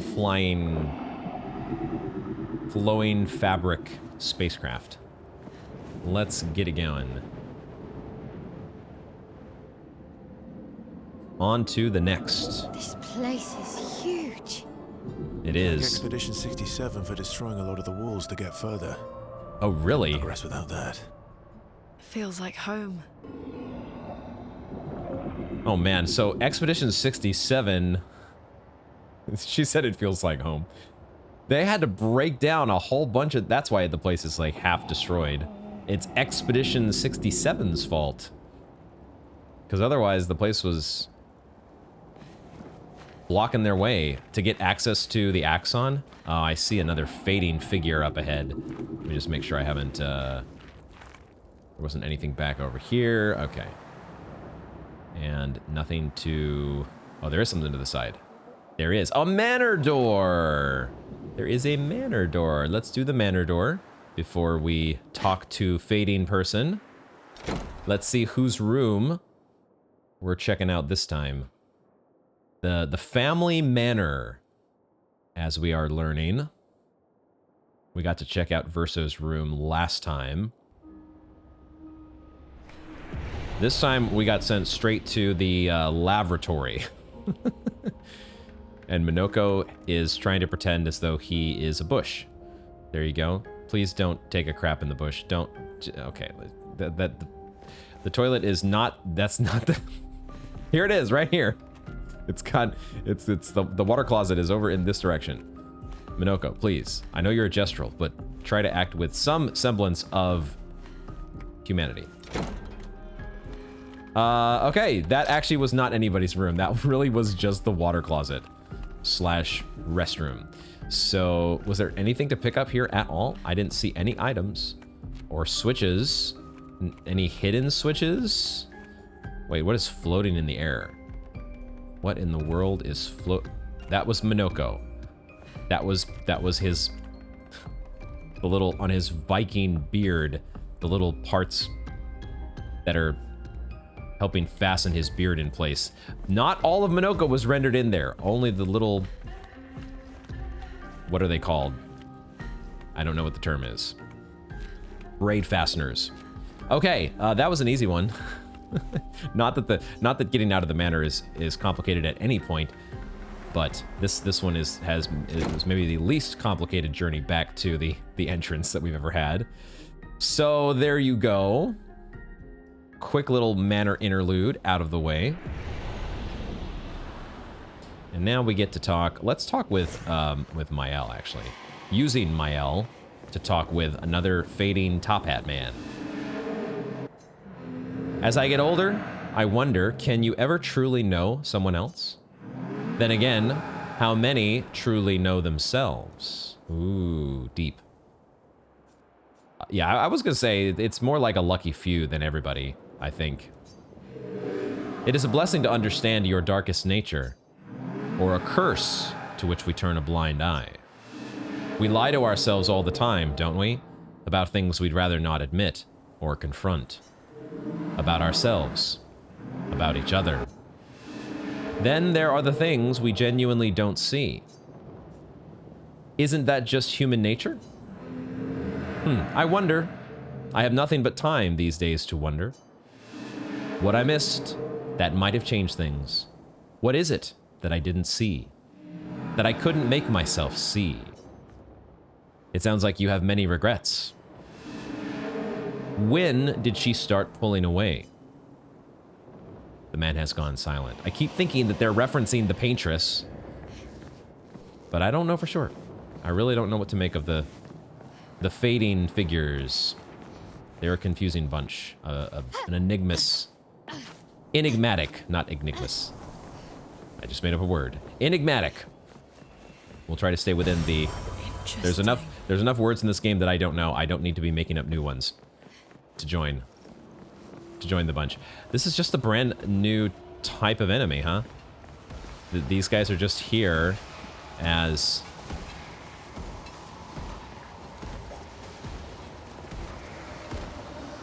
Because there was no Lay to collect, right? So it's maybe not a completely brand new enemy, but... There is something back here. I was wondering if we might be able to avoid the enemies altogether, but I should have just probably gone for a first strike. Probably still gonna be fine, because we're still fast enough to be able to... We're still fast enough even without first strike. It literally doesn't matter what we do. Alright. And then, I'll just do a one shot here. And then I'll do a Bachelier Fortify, but it really doesn't matter. I can't help but get the synergy when I'm on the right mask. Venusaur grabs a spear from his hat. How does that... Where were you hiding that in your hat, sir? Explain that to me. How does that work? My sword is death. How exactly does any of this work?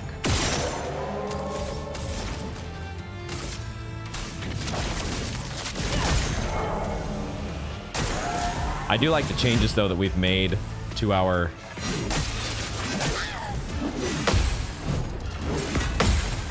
The changes that we've made to our lineup that allow us to get a lot more... we're generating a lot more AP for our characters. This is good, even when we're not getting parries. So, I like the changes that we've made. It's good stuff. A new Pictos protecting death. On death, allies gain shield. Or, not shield, shell. That would be pretty... I think that would be better if they gained shield. That would probably be a more powerful ability. I'm not going to apply that. I'm not going to change that out for anything right now. Save that for my off-camera leveling whenever I get around to it. So many new Pictos. It's the name of the game. Pictos 33. And Color of Lumina 33. Perfect. Sometimes you can sense when it's going to be Color of Lumina. It's like, okay, they just wanted you to run a little bit extra to look around this one corner to make sure you got the extra item. Feels like a Color of Lumina. Just had that sense. Okay, if we can make it around these guys, we will. Because... Are they not even aggroing to us? Didn't even aggro. Okay. I guess they'll let us jump down here, won't they? There we go. And I think that connects to... Should connect to where we just were? Oh, boy. Is that a big chromatic in there? I see some arms that are attached to an enemy, I think. I also see a flag. Okay. I'm not exactly sure. I'm not gonna rest. Not gonna rest. Mael is the only one that's a little bit damaged, and it's fine. What I wanted to do here is find my way back. We dropped down from above, but this rope probably goes back to where we just were.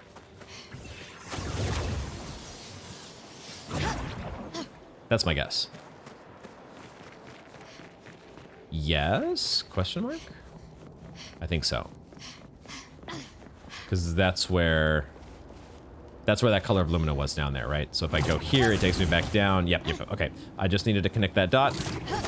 And now we are back on course. We went over... Hold on. Hold on, I'm still figuring this out. Okay, that's... Yeah, this is... I get it now. I get it. I see where we are. So we go this way. And then this leads to the rope that we just came back up. All right, so what is the... I hear a sound to my left. Like some sort of energy. Oh, it's the enemy up above, isn't it? That's what it is. The guys with the blue flame Lord vessels on their heads. Oh my god, are you serious? Okay. That one wasn't nearly as startling as the mime that was hiding behind the tree. But it was in the neighborhood. Violence. Oh, you have shields. All right, I think in this case we don't need to go get Chevalier Piercing or anything because you don't respawn your shields, and that's the part that I care most about. I'll do a fortify here.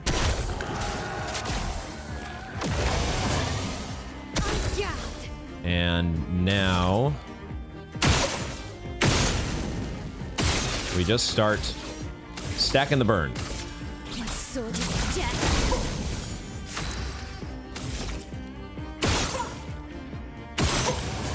Mark, please. Yes. Love it when we get that lucky last-minute mark. I do love it. Man, you are so slow. We're gonna get 2 rounds of attacks here before the mime even gets one go at us. All right. Fine by me. We're building up break damage. It's just a mime. So far, the mimes have not had any significant curveballs that they have thrown our way. We're gonna jump straight into a... I think we'll... We might just do a spark here. build our way up to Pyrolyse. Or Combustion, we'll see. Now we want Lune to do her Ice Lance. We'll do 1 free aim. And now we'll do Ice Lance.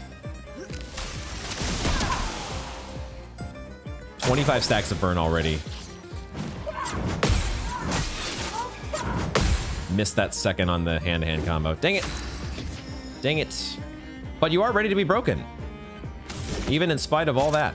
So, break away we shall. Ruler, bash, go.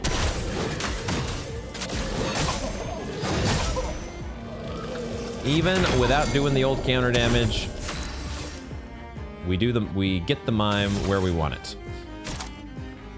Combustion now. Cash in some of those stacks of burn. The other option is to apply just a whole bunch more burn with Rain of Fire. I don't want to do Pyrolyse now because I'm already in defensive stance, right?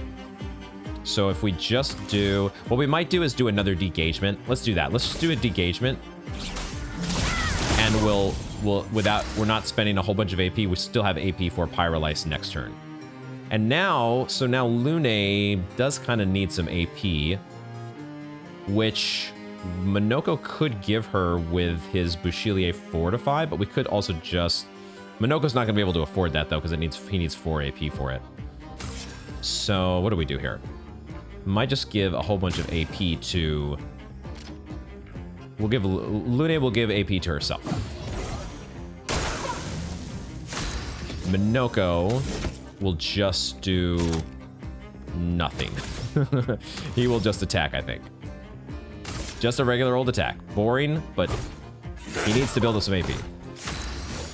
Now, we get to do Pyrolyse. Witness the flames. I love this. I'm loving this Pyrolyse. Now, with Lune, we get to do Lightning Dance. So let's take a couple free aims at least. Look at that nice stack of burn. Beautiful. Oh, we get a mark on top of everything. Lightning Dance time. Let's do it. Lightning dance. Oh my god. That I don't even think we got close to all the hits off on that, and we still were just...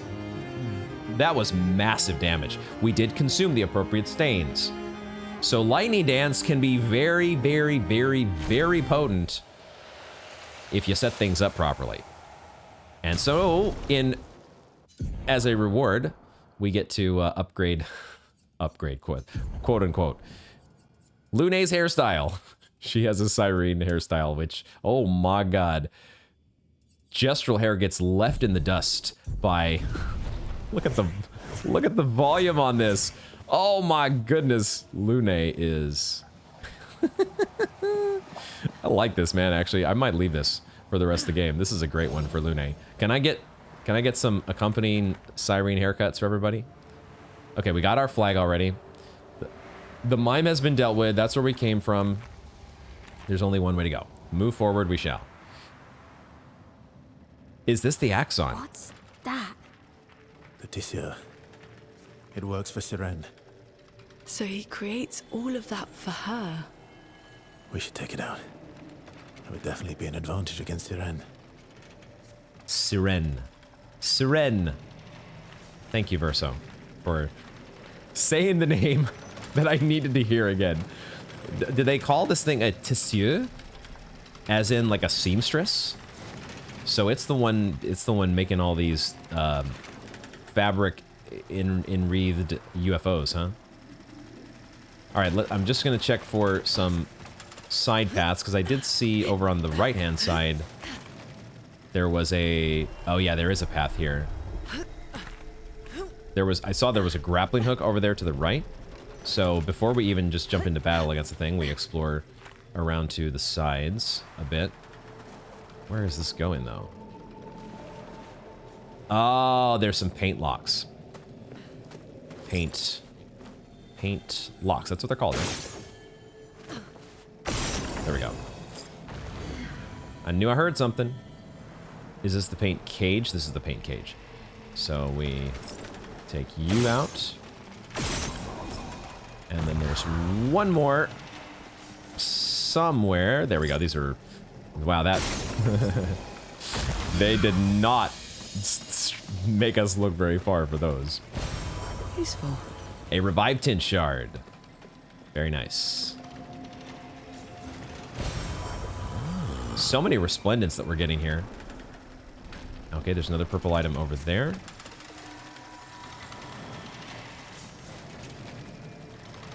Some sounds that I'm hearing in the environment. I really wish I had a telescope here. Look at the little pin cushion on one side of it, or is that it's one of its heads? It has like a pin cushion head, a thread spool head. So many little pins stuck in its arm. My goodness. Let's check the other side first.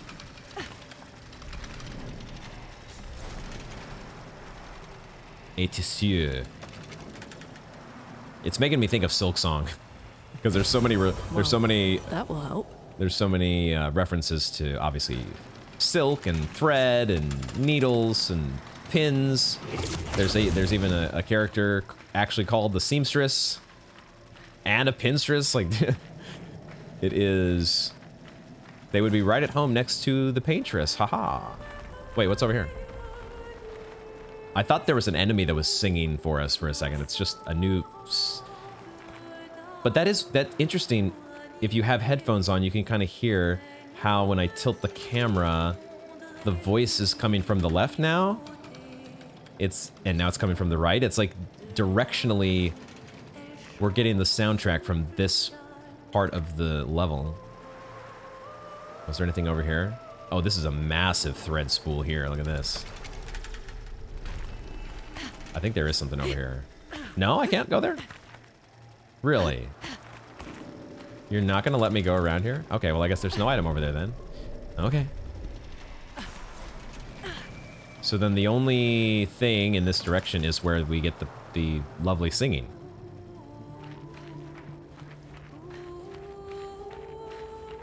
Is this leading back to Serene? I think so. That must be it. So they want us before we take on... Or Seren. Is that her singing? That might be her singing. I think, though, the thing to do first, as they had cued us into, was taking out the Tessure. So we have to... First things first here. Or maybe not. The Nevron does not seem hostile. It sews tirelessly, engrossed in its work. Attack anyway? Huh. You know what? This is interesting. I'm gonna say no. I'm gonna say no. They said it could be a help against Seren, and maybe it would be. Maybe it would be beneficial for us to actually destroy this thing, similar to the, destroying all the different masks that we did before taking on the Mask Keeper. It could be a benefit to us in the battle, but I kind of want to see what happens here. This is a different feel because it did not attack us on its own. The game was like, hey, are you really sure you want to attack here? I'm going to treat this basically like one of the pale Nevrons. We've had all these other pale Nevron NPCs that have not been hostile to us, and I've let them live. I'm going to do the same thing here.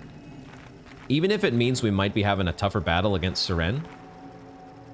Now we'll see exactly how much tougher it makes the battle against Seren, but I'm up for a little bit more of a challenge, I think. That's how I feel at the moment. We'll see if that changes. I don't really... Are you guys guarding an item? I think we'll just move on from them.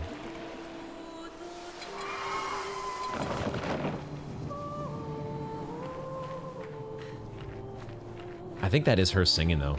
It's gorgeous.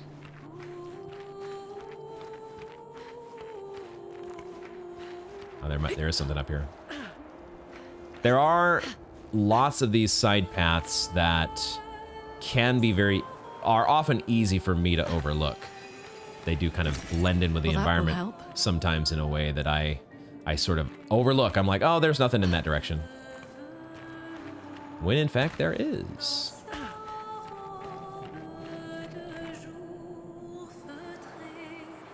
I heard de jour. I know what that means now. I looked it up. It means trendy. I know what it means now. Oh, what the hell is this thing? I thought it was Eske at first. I thought, oh, Eske's joined us here. Nope, that's not Eske. I think that's the only way to go. I think that's the only way to go. Okay, we're not taking out that group of enemies. I love this song though. I don't want to kill her. I want to just listen to the song. They're giving us a flag. Crumbling Path. Expedition 67's flag. I mean, this thing's got to be a fight, right? Oh, it's like a snake, isn't it? Oh, it's like a rattlesnake. It's got the rattlesnake tail there. What's over to the left? Just moving forward closer to Seren. Let's see what's going on with you before we move forward. Maybe it's an NPC. I don't think so though. It's a fight. Boss fight? Should be a boss fight, right? Glissando summons ballets to attack the expedition. Okay, a bunch of jump attack. Dodges, we can do that. We can do that. I mean, gosh, you could not have set me up any better. Thank you. I appreciate that. I think what I want to do here is start with a Bouchelier. No, but everybody has shield. I don't need to give a Bouchelier Fortify. Let's just do a Jar Lamp Storm. You also don't have a ton of health. So let's just start laying in.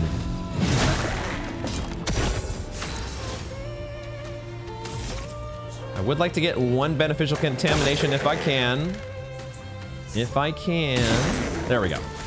And it's even better for that's right, because Mael has this new Pictos that we gave her that doubles the burn that's applied. So whenever she gets burning shots, it actually gets 2 stacks of burn, which is so cool.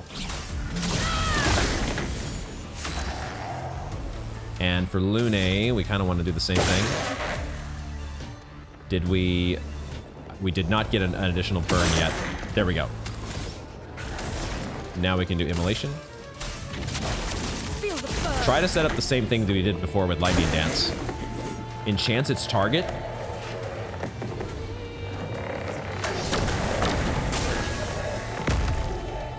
Wow, that was such...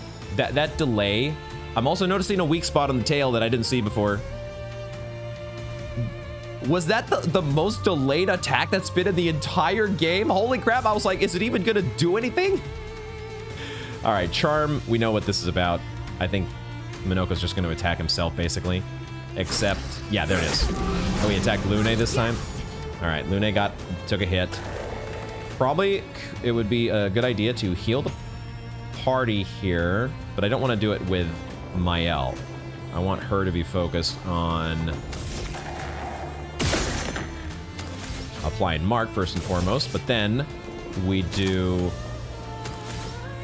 just Spark to put her into defensive stance is fine. Because that still hits the damage cap. With Lune, I will take a moment to heal, though. We're going to go ahead and do a healing tint for Lune. Use his tail to slam the target. Shit.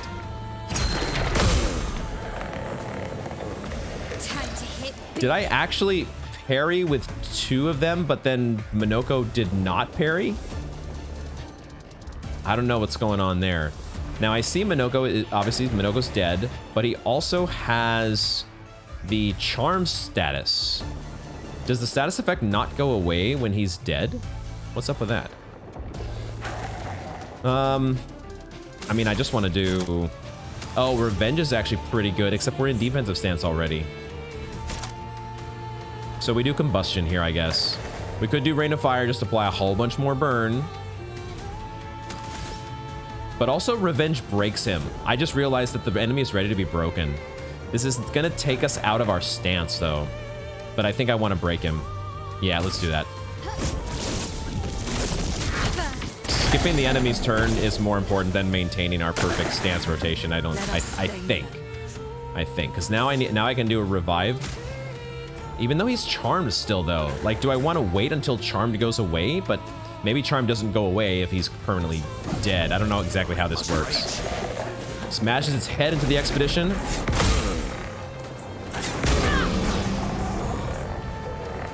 Just the 2 slams. Okay. Successful on one of them, but not the second, so Minoko's dead again. We want to get rid of this weak spot, actually. That's what I should have been doing. Oh, that's what gets rid of the charm. Minoko's no longer charmed. It wasn't a weak spot. It's just that appeared there once Minoko started being charmed. Ah, I get it. Let's not, no, let's revive. Let's revive Minoko. But let's also, oh, that gives him a turn as well. That's great. So that actually is perfect because now we can do a Bachelier Fortify. And that gives everybody a shield.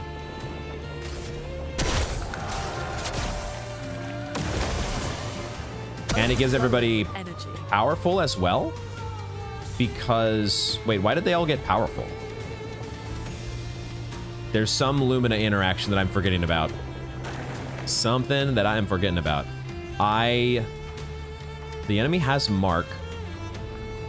I'm just going to do,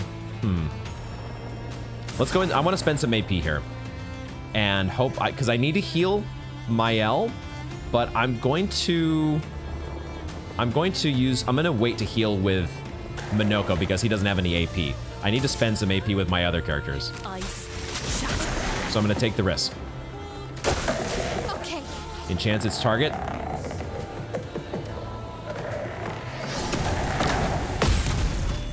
Now that I knew what was coming, I remembered it being similar to, there's been a few different enemies that have had like a 1, 2, 3 where they cast a spell or they try to charm you.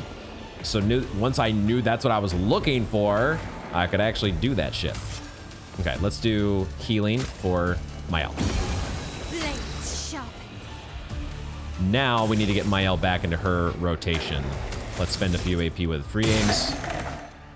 We apply to burn, so that's good. And now we go for our normal engagement rotation. Now Lune is set up for a lightning dance. Great. Beautiful.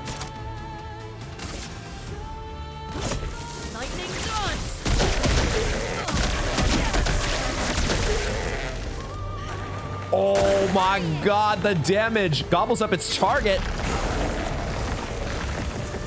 It did the stupid, what's the Burgeon move? Stealing one of my party members, like, you're not gonna do that lightning dance again. You're not gonna do that again. I mean, dude, that was so powerful. I love this lightning dance, dude. When we set this up right, that's amazing. It takes a while to set it up. It does take a while. Oh, we can do an Abyss win for free, can't we? Let's do that. Actually, we'll try to get some beneficial contamination here. I want to get one. There we go. Beneficial contamination. Good. Now we do an Abyss win to get a second turn. Violence. And now we can do Galt Fury. I won't risk not getting into beneficial contamination here because I just want to set up a good turn for Mael because I think she actually gets to do Pyrolyse here. So we just leave the enemy marked so she can do a Pyrolyse. Perfect.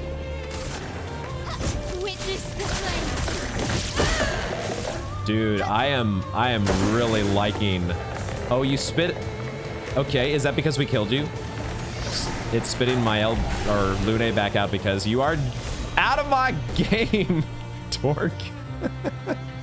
Okay, and we get a spiffy new outfit for Lune. Hello. She's getting the whole package here, huh? Lune is getting the Siren outfit package. That is ugly as hell. That's the worst outfit I've ever seen. That is just hideous. But it's what we have here in the zone. Like, it doesn't, oh my god, it doesn't do anything for her figure. The colors are just atrocious. Who dreamed this up? I'm sorry, there's probably somebody somewhere who was so proud of this, and I'm totally shitting on their design, but I'm sorry, this outfit's horrible. It's horrible, and I'm not afraid to say it. Okay, so I saw the elevator. There's an elevator UFO thingy down here. That could be the way forward, maybe. But so I want to check over here and see. I love this lightning dance, and I love this pyrolyse, these new fire abilities that we've given to Mael. I'm loving these upgrades. This is good stuff. There's an item over there. How do I get that? Is that something that I access from this direction? Maybe there's a path. Ah, I see. There's some handholds. I know what they're called now, guys. They're handholds. Let's get this chroma. Great. And then, oh, there's another petanque down there. Dude, this area is just absolutely massive.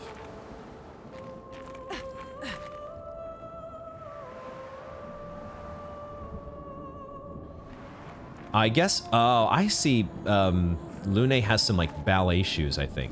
Is that what they're supposed to be? Yeah, it's like ballet, because that's what we're at. We're at the ballet. The Seren Ballet.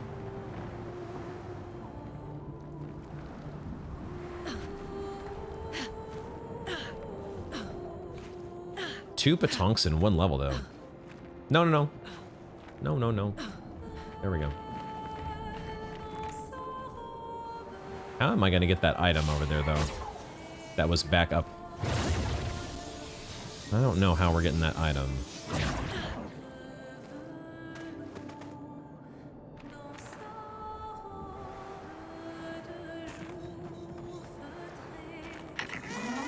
Okay, petanque time. Petanque time as I'm... Nope, not there. Don't go that way. Go up the stairs, please. Wait a second. Wait a second. What? Wait a minute. You need to go up the stairs. Are you not gonna play nice?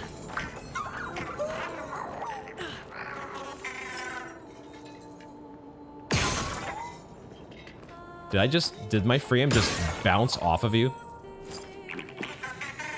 How exactly do I get you to go up the stairs?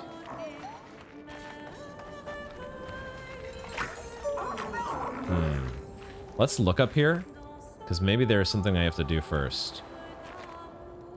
There's the petanque platform that I saw. Oh, there's a gestural over here. Oh, a gestural merchant. Okay, we can talk to you first, fine. Maybe he'll know what to do about the petanque. Trade, let's trade. Right to the point, I like it. Lots of catalysts, which actually we don't really need now. We have so many resplendents all of a sudden.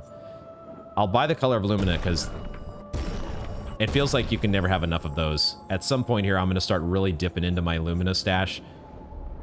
And I'm going to realize that, oh, I actually don't have nearly as much points as I thought I did.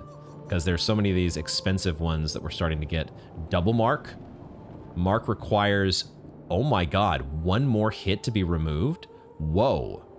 That's awesome. I totally want that. And then energizing attack. A second energizing attack. That's awesome as well. Raider powerful. That's kind of cool. I like all these Pictos. I want them all. Let's also fight. That was a bunch of our chroma. That was half our chroma. That was a lot of chroma that we just spent. CL's been having to sit on the bench all day long. Let's bring CL in for a fight.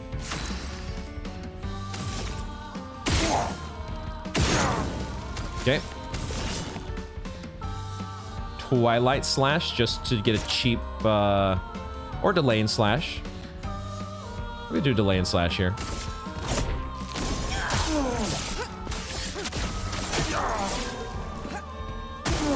Take your shot. Cladiso protects itself with Shell. Okay. All right. We'll just go with an attack.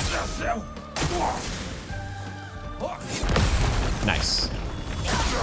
The gestural attacks The most counterable attacks in the entire game.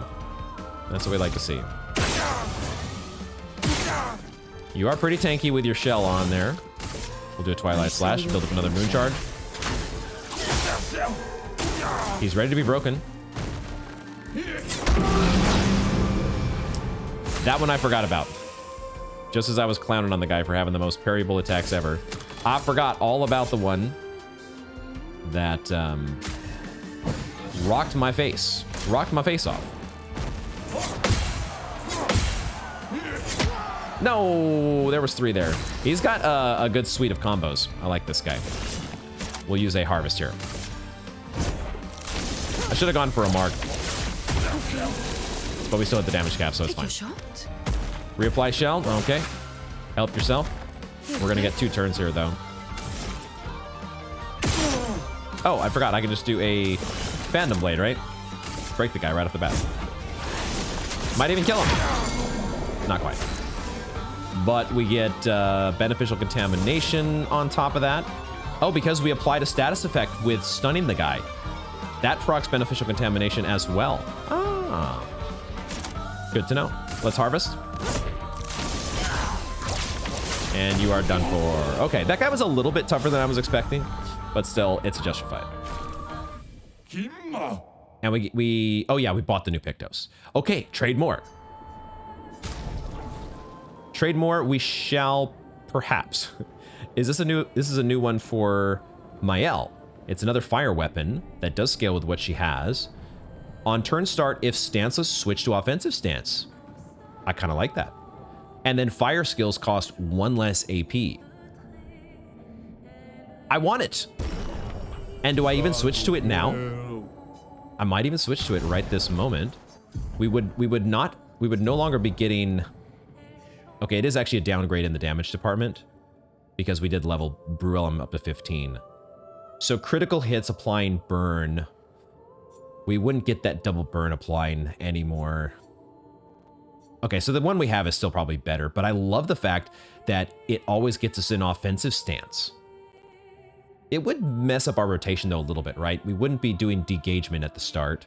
Maybe degagement isn't that important. Maybe it's just better for me if I jump straight into doing everything but degagement. It could be worth leveling up at some point. I'll think about it. Anything else that we want to buy from you? I need to step away and step back. Anything else that I want to buy? I think no. But I'll make note of the things that are here. We can come back for some Resplendent Chroma Catalysts if we really need them. But we'll hold on to the rest of our Chroma for now. I did spend a lot, though. That was a pretty big spend. Now, we got to figure out how to get this Petonk over here. I want to get the Petonk. But it seemed like this guy was a little bit tough to corral. What am I missing about this? Because as soon as he moves to. Oh, maybe this is the thing, is I need to go around the circle once. Like he always moves to. Well, I don't know. We'll see here. Let's see if we can figure this out. I feel like maybe we have to do like a big loop-de-loop first, and then he'll be open to going. Yeah, that's all we had to do. Because of the fact that it's basically like it's some weird like puzzle tile space. You have a certain amount of moves that the character does that they're forced to do every time, and the only way to counteract that is to send him on a more long-winded path. The long and winding road to get the Petonk to where it needs to be. Okay. Shields, which may or may not be reapplied. We'll find out. Beneficial Contamination, good. Let's go ahead and do Abyss Wind to just take off another shield and get a second turn without spending any AP. And then we can go ahead and take off that last shield. And we'll reapply our mark by doing Gold Fury.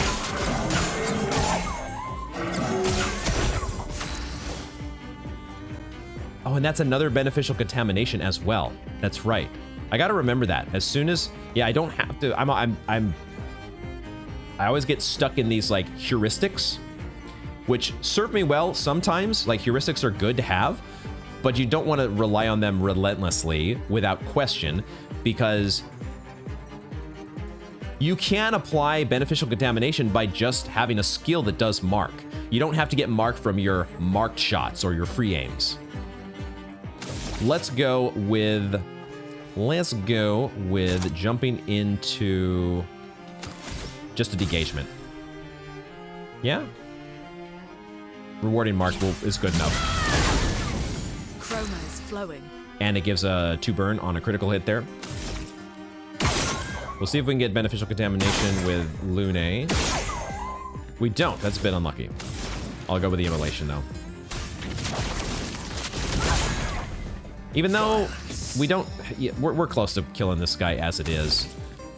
He doesn't have a lot of health, so it's not really getting my full setup for something like Lightning Dance is not going to be necessary here because this guy is about to be out of here. All right. I feel like that guy was way weaker than the first baton. They maybe did that to compensate for the fact that it's just ever so slightly trickier to corral the baton. So what did we pick up there? What was that item? Once we get done with the battle prompts, another color of Lumina. I think we're going through a good portion of these side paths. I'm gonna get a quick hydrate here.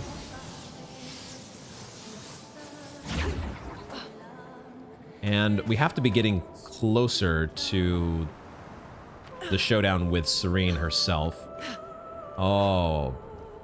Was it just... I saw a grappling hook on the other side here.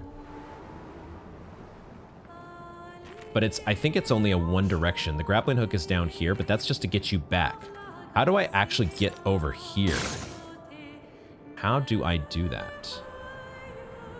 Do I need to jump to one of these platforms? One of the UFOs?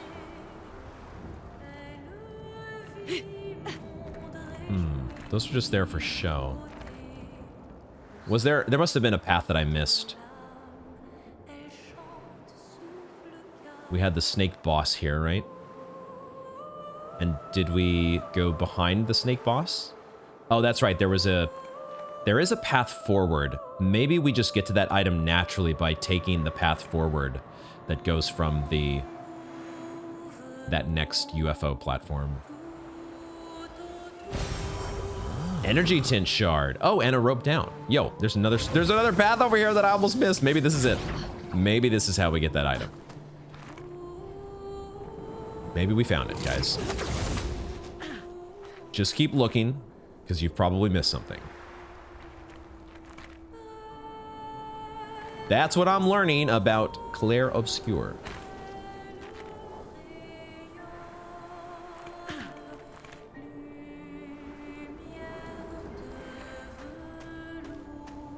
This song is gorgeous, man. I love it. This is, in fact, how we get a new Pictos. Healing Fire. What? Recover 25% health when attacking a burning target? What? Are you kidding me? That is amazing. That is so fucking good. These other ones are good too. We're getting a lot of good Pictos lately. Healing Fire, though? Who do I want to have that? Who do I want to have Healing Fire? The most HP is Lune. Let's see. Healing Fire is defense and speed. Defense and speed. Health and defense. Double all heals received. I mean, that's a good one too. Double all heals? Jesus. Man, combining double heals with... What was the one that we just leveled earlier? The Healing Share. It's a weaker Pictos, but that goes so well with this effective heal. Man. This is why we need so many Lumina points, guys, so we can give all these cool combos to everybody. I want to get this Healing Fire in here, though, because that is... We're always attacking a burning target. And I want everybody to have that. It's only 10 Lumina points, but we just need somebody to learn it first. So we could give it to Maybe we could give it to Minoko. We leveled this apply powerful on Shell, but I like that he's got the extra crit rate now. Who do we want to have it here? As good as this effective heal is, it might actually be overkill right now, because I did notice that when we healed Lune with one of the healing tints, it felt like it healed for like 3k or something, which is not terrible overkill if she's like almost dead. That's close to full health for her. But in a lot of instances, it might just be way more than we need. So just for the moment at least, I want to get Healing Fire leveled. So let's put that in, and then she'll have that healing on a burning target for herself at least. And then once that's leveled, everybody can have that. I love that. That's a great pickup. Now we should be able to go back. There we go. Awesome. Now we can move forward. That's a great... I'm so glad we found that Pictos, because that is freaking awesome. Time to move forward, though. Let's see where the next spacecraft takes us. We also get, like, you know, we get like the X-Files UFO beam down from above lighting effect when we're riding on one of these.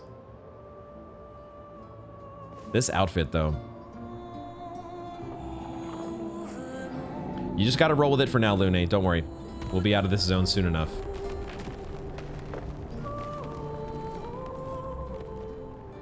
So far, we haven't had that mind control effect. Oh my god, what is this? This crazy gold-plated tunnel. What an interesting zone. We haven't had that mind control trance effect that Seren was using against us at the beginning of the zone. We haven't had that yet since then, since that first encounter. So many resplendents. We'll get the audio log here soon. Just want to check this side for... It's, I'm noticing that I'm having to run a little bit closer to some of these item pickups before they become noticeable or actually render in. So I'm having to, making sure I check all the way to the sides. Luke, Expedition 67. We're out of explosives, but we've made enough holes in this place to reach that giant woman in the center. But something weird's going on. Everyone's been swept up in strange emotions. It both feels like us, but also not like us. Marguerite reckons we're feeling the overflow from that giant woman's feelings. Empathic distress, I think she called it. Like her mind is flooding the area with her thoughts and feelings.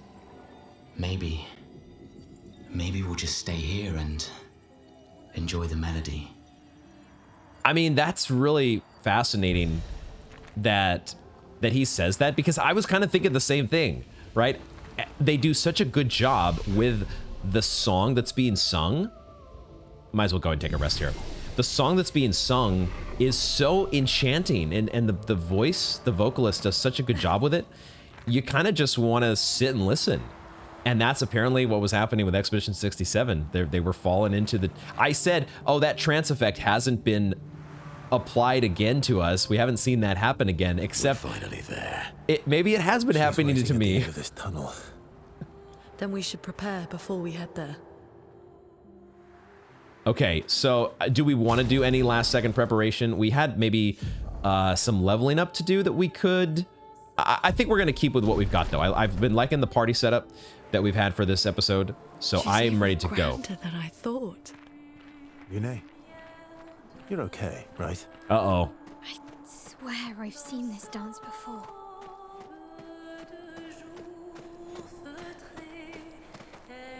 Why is the dance familiar? Why would Maël recognize it?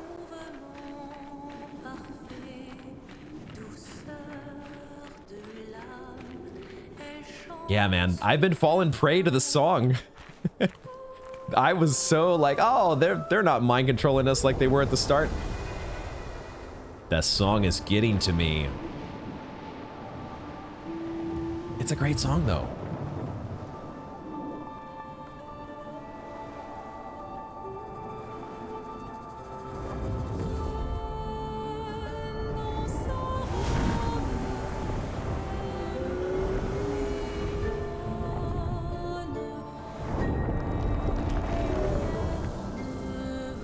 That's the outfit, isn't it? That's the outfit that Lune has now, I'm noticing. It looks better on the Nevron, let's be real. Oh my god, is that her parents? Whoa! Oh my god. And then who? Oh my god. Mael sees Gustav. No! And Ciel sees... I guess this was... Wait, she has a child? Is that her child? And Noko! All the ones that have been lost. Oh my god. I must have missed the part where Ciel had a child. I apologize if that's already been talked about.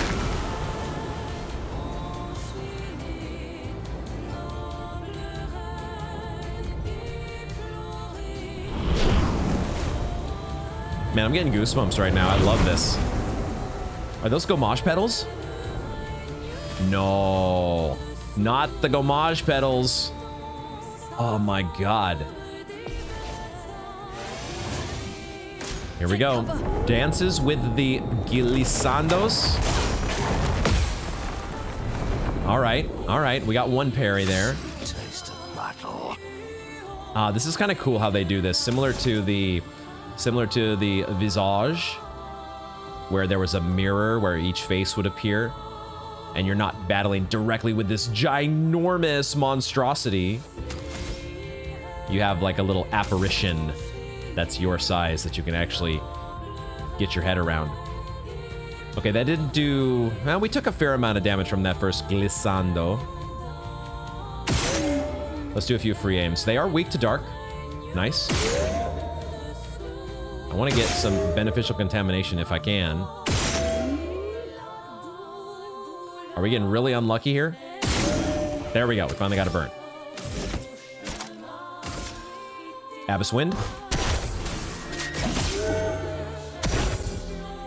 And then we keep doing the thing. Oh, we're going to get beneficial contamination from...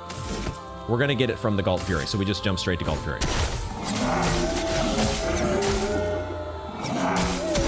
Let the ink flow. Good.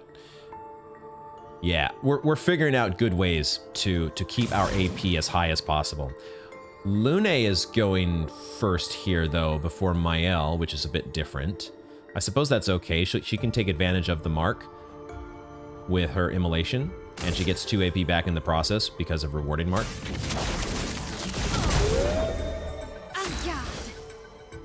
And then with Mael, we'll go ahead and we'll do at least 1 free aim here. There we go, burn. Burn, baby, burn, and then degagement. Especially when it has 10 stacks of burn on already. The Tessur sends fabric. Okay, so this is what we get here. Oh, it gives it shields. Serene seduces Lune.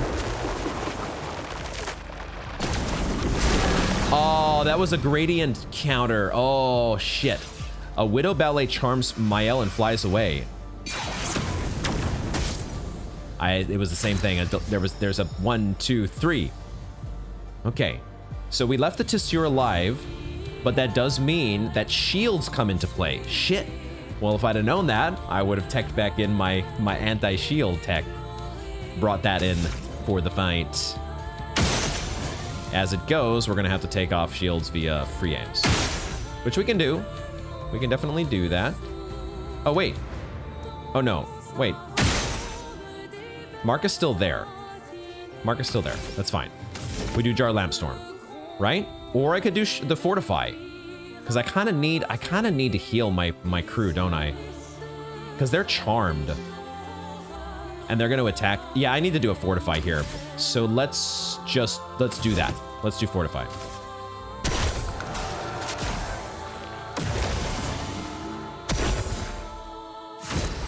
Lune attacks herself. I'm ready. Mael is charmed and auto attacks against Minoko. Okay. More Glissandos. Damn. I thought... That's more like it. Interesting. Widow Ballet charms Minoko and flies away. That one we know how to do. Awesome. Okay. Mael is still charmed. Mael is still charmed, which means... I mean, I need to revive Lune. Serene's dance becomes frantic.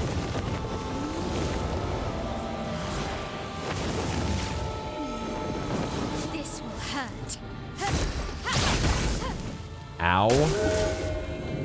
Fabric to Serene's dress. Serene's. Parry it. And then the grand ballet begins.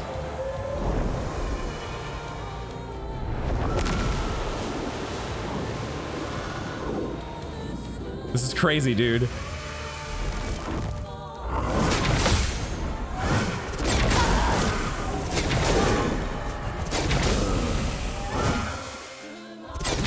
Holy crap, dude. I got so fucking wrecked.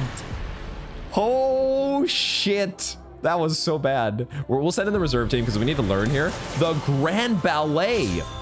Bro. Your shot. Seduces CL. Shit, I forgot that was supposed to be a gradient. I think it's a gradient thing.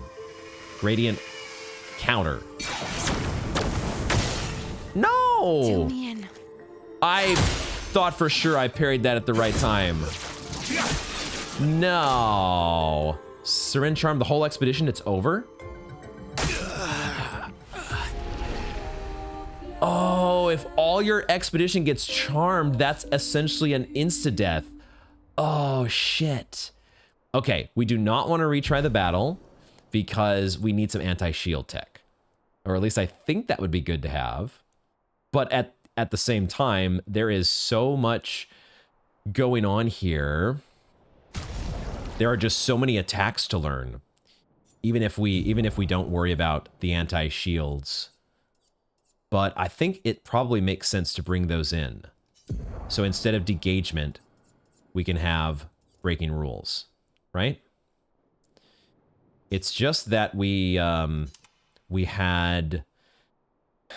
What did we do for Minoko? We had this Chevalier Piercing, but we also had the Hextra Crush.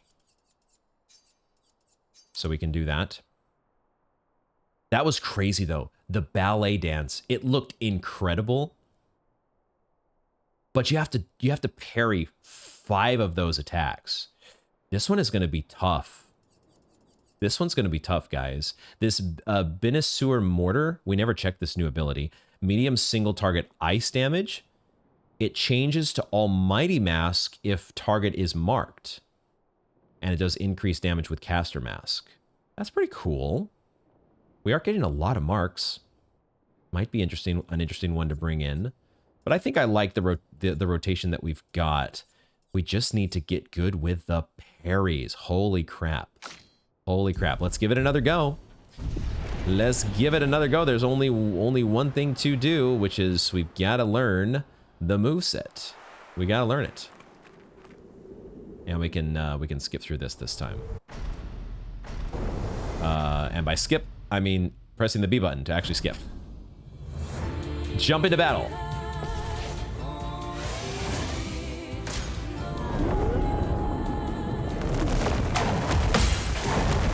Nice! There we go. That's a good start.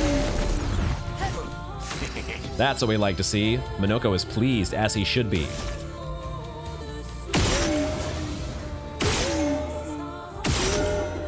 Trying to get at least one, there we go, a mark is what I want. And then, oh, and now I don't have Abyss Wind, though. I don't have Abyss Wind now. So maybe I just do... I could just do a Galt Fury to set up mark for Lune. Let's do that. Because the Chevalier Piercing presumably is not all that good when the target has no shields. I'll just go ahead and apply a... I'll just do Immolation here. That'll keep Lune at full AP. And then with Mael...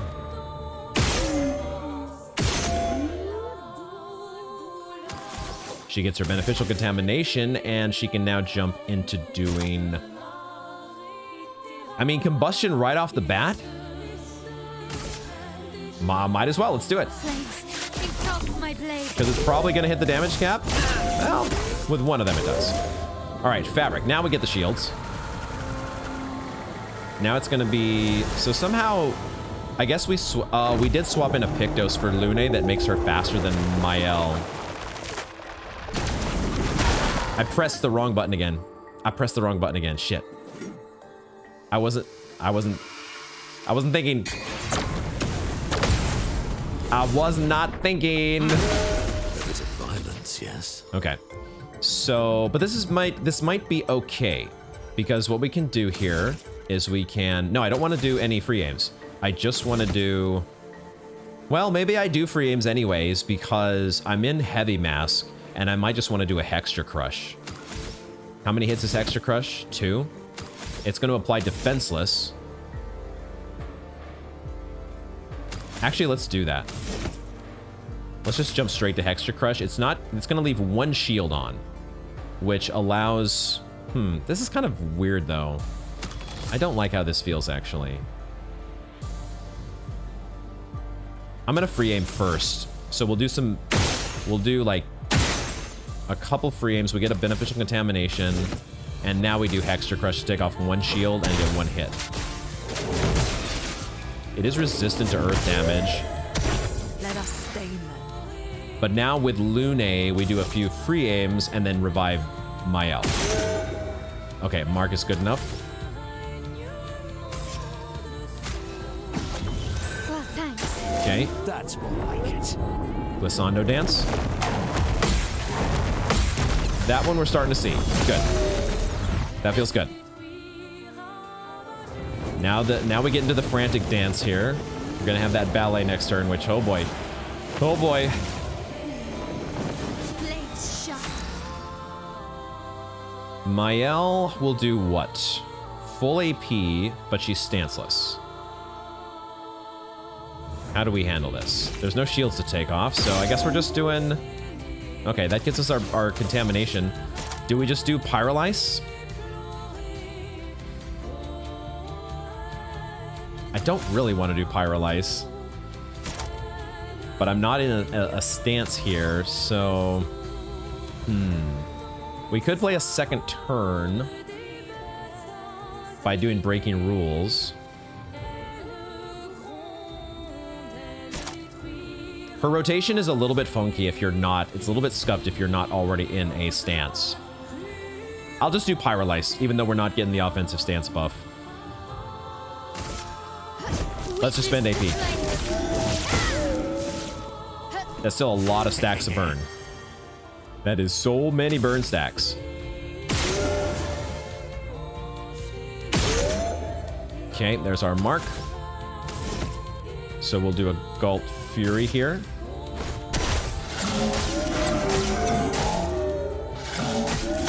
Doing some good damage. Doing some good damage. I'll do an Ice Lance. Trying to set up that lightning dance. But the next turn is going to be this big ballet, which I don't know if we're going to survive. I don't know, man. Or, okay, they get the fabric and then I think they also do the ballet, right? Yeah, here it is. Oh boy. Please survive. I'm trying. I'm trying. This thing is crazy though.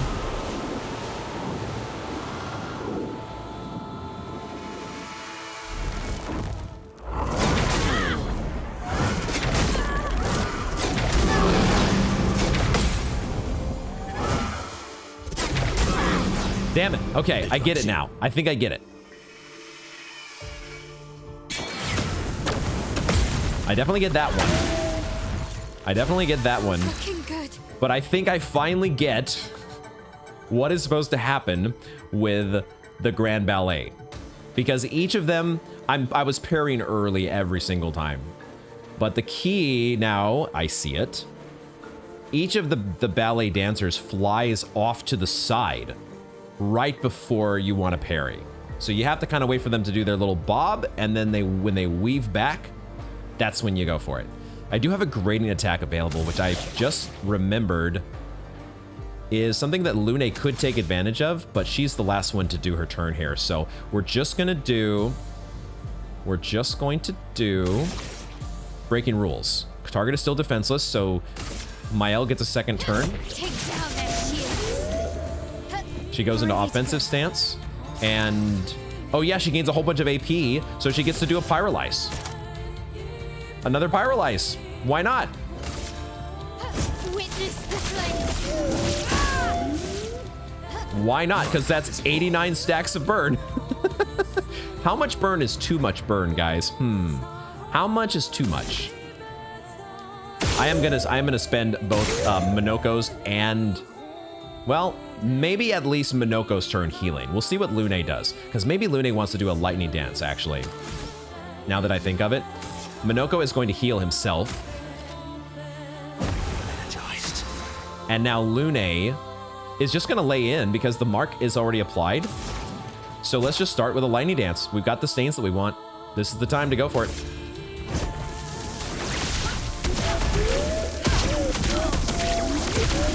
Dude, that is so much damage. I love it. The final act begins? What? No, what in the world? Like an entire piece of the Colosseum is just being thrown at us? Okay, it's a new set of ballet dancers. Anna Glissando. What the heck is going on here, man? That was supposed to be a jump, but I think I jumped way too early.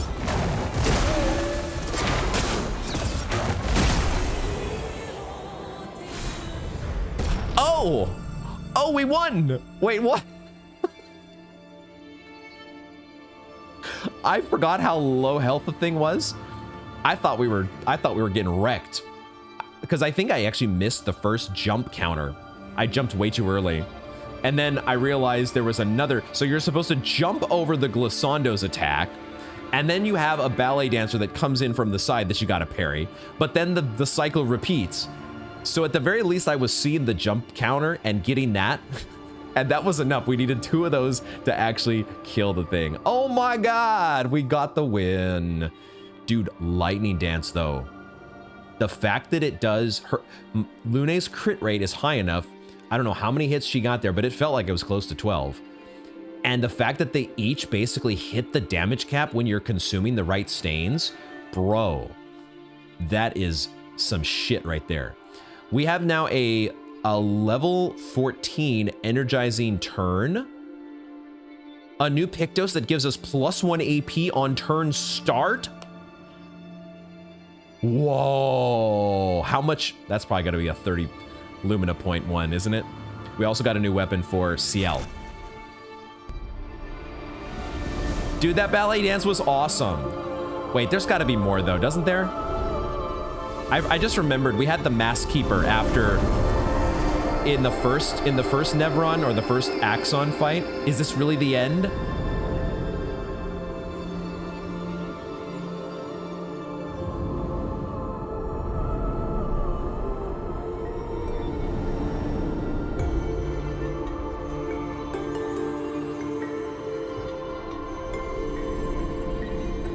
What is she doing? So, Lune, the rest of the party is like, it looks like they're being put deaf. But Lune is unaffected. Dude, I love this music.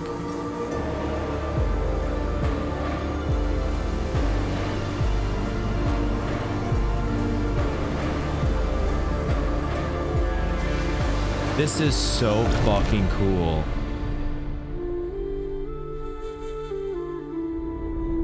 What did Lune do? She broke the spell.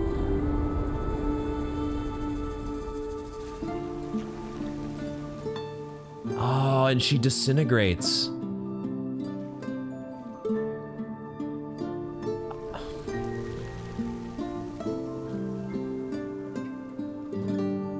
This music is incredible, guys.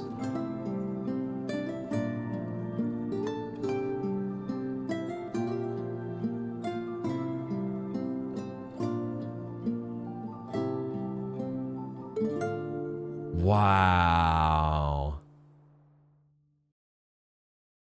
What an amazing sequence. That was so... Oh my god, that was beautiful. Second Axon achievement unlocked.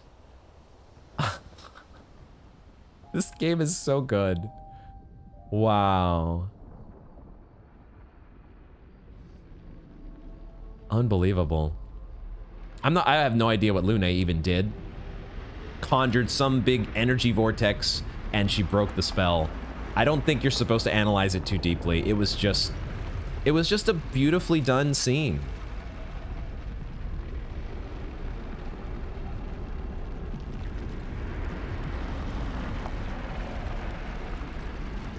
And now this is like the remnants of her outfit.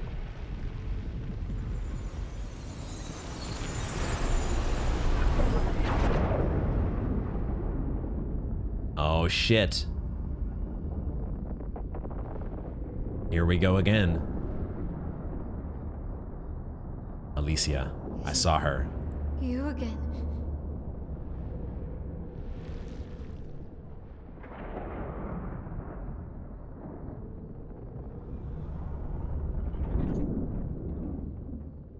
Oh, what?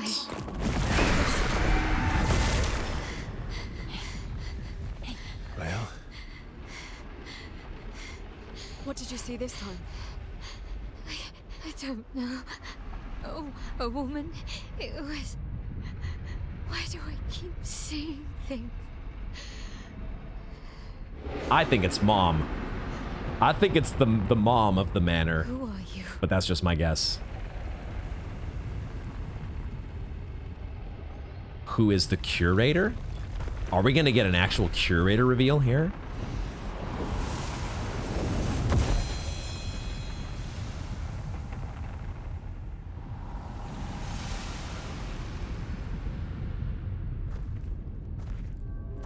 There's our spiffy new weapon.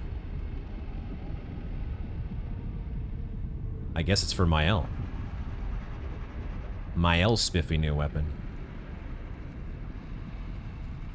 Perfectly balanced. It looks sick.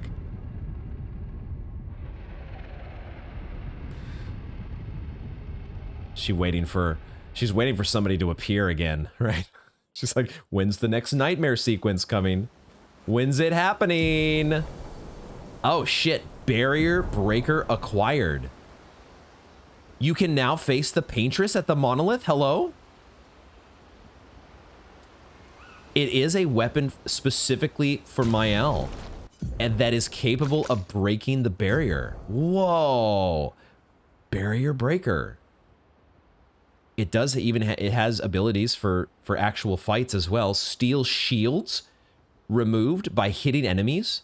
In other words, you can take the shields and put them on yourself. That sounds awesome. That's the kind of barrier breaker ability that I can get down with. Give me those shields. And then switch to virtuose stance on breaking any shield. Dude, this sounds incredible. This sounds incredible. It is even just a flat out damage increase upgrade. It just doesn't get quite the... Man, we have so many stacks of burn now that we're applying. The burn is out of control if we're using this Bruellum. Barrier breaker. I have to apply this though just to see how cool this thing looks. Amazing. Man, dude, there's so much to think about. So much to think about with that. Once again, another appearance by Alicia, but then it's almost like Alicia shapeshifted, but she didn't. She didn't change into... Alicia is not secretly the you know, who I'm calling the mom of the manor. She feels like this figure that is, if everybody in the family is related to each other, verso everybody in the family, everybody in the manor, verso Alicia Renoir, well then the crazy hair curator face lady, that's got to be the mom, right? But that's just my wild guess. I have no freaking clue. What I do know is that we're going to finish off, if we have, I think we have just enough time here to hopefully finish off with a new, let's just do Alicia's music track while we do a debrief with our party here at the end of our episode. it's nothing. Just nerves. It's been a long road to get here. Extra long for you, I imagine. You, on the other hand, seem quite relaxed. Do I? I don't know. Everybody seems to be just a little bit on edge. Of course I am. But we will do everything in our power. And either it will be enough, or it won't.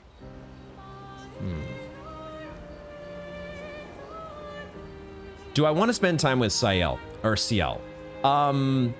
I think actually, now that I think of it, we actually might have a little less time than I realized. This is doing the full debrief with everybody. I do want to do this stuff, but I think we'll actually save it for next time. This is where we will wrap up this installment of Expedition 33. I am loving the brief little snippet here that we're getting of Alicia's soundtrack, because it is essentially the title menu theme, right? Which is absolutely gorgeous. I want to know more about what exactly is going on with the curator. We need more details about Alicia and the rest of the family, and we need to do a proper debrief with our crew before moving on. But it is really kind of amazing now that we have faced the Paintress at the Monolith. Are we really there? Don't we have more SK abilities to unlock? I have some questions, and perhaps those questions will be answered a little more next time, but I have a feeling that next time we're going to be doing some side exploration, because I'm not quite ready to try to jump toward finishing the game, because there's a lot more of the game yet to explore. It's just, I was expecting us to unlock an SKA ability to go along with things. So there's a little bit of confusion that I have, but I have to say once again how much I absolutely loved that sequence against the against Seren.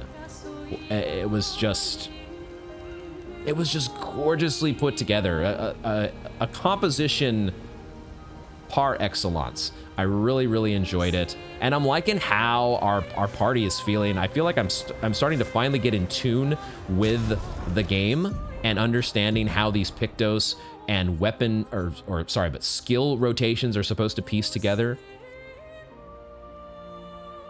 New Pictos that we picked up. What did we pick up at the end? We got the energizing, it's energizing attack. No, this is not it. There was energizing turn, +1 AP on turn start. Costs 20 Lumina points, as I would expect. A pretty expensive one, but that's a very powerful one every single turn. That is so much better than just once at the start of the battle. Holy crap. I'm gonna seriously think about giving that one to everybody.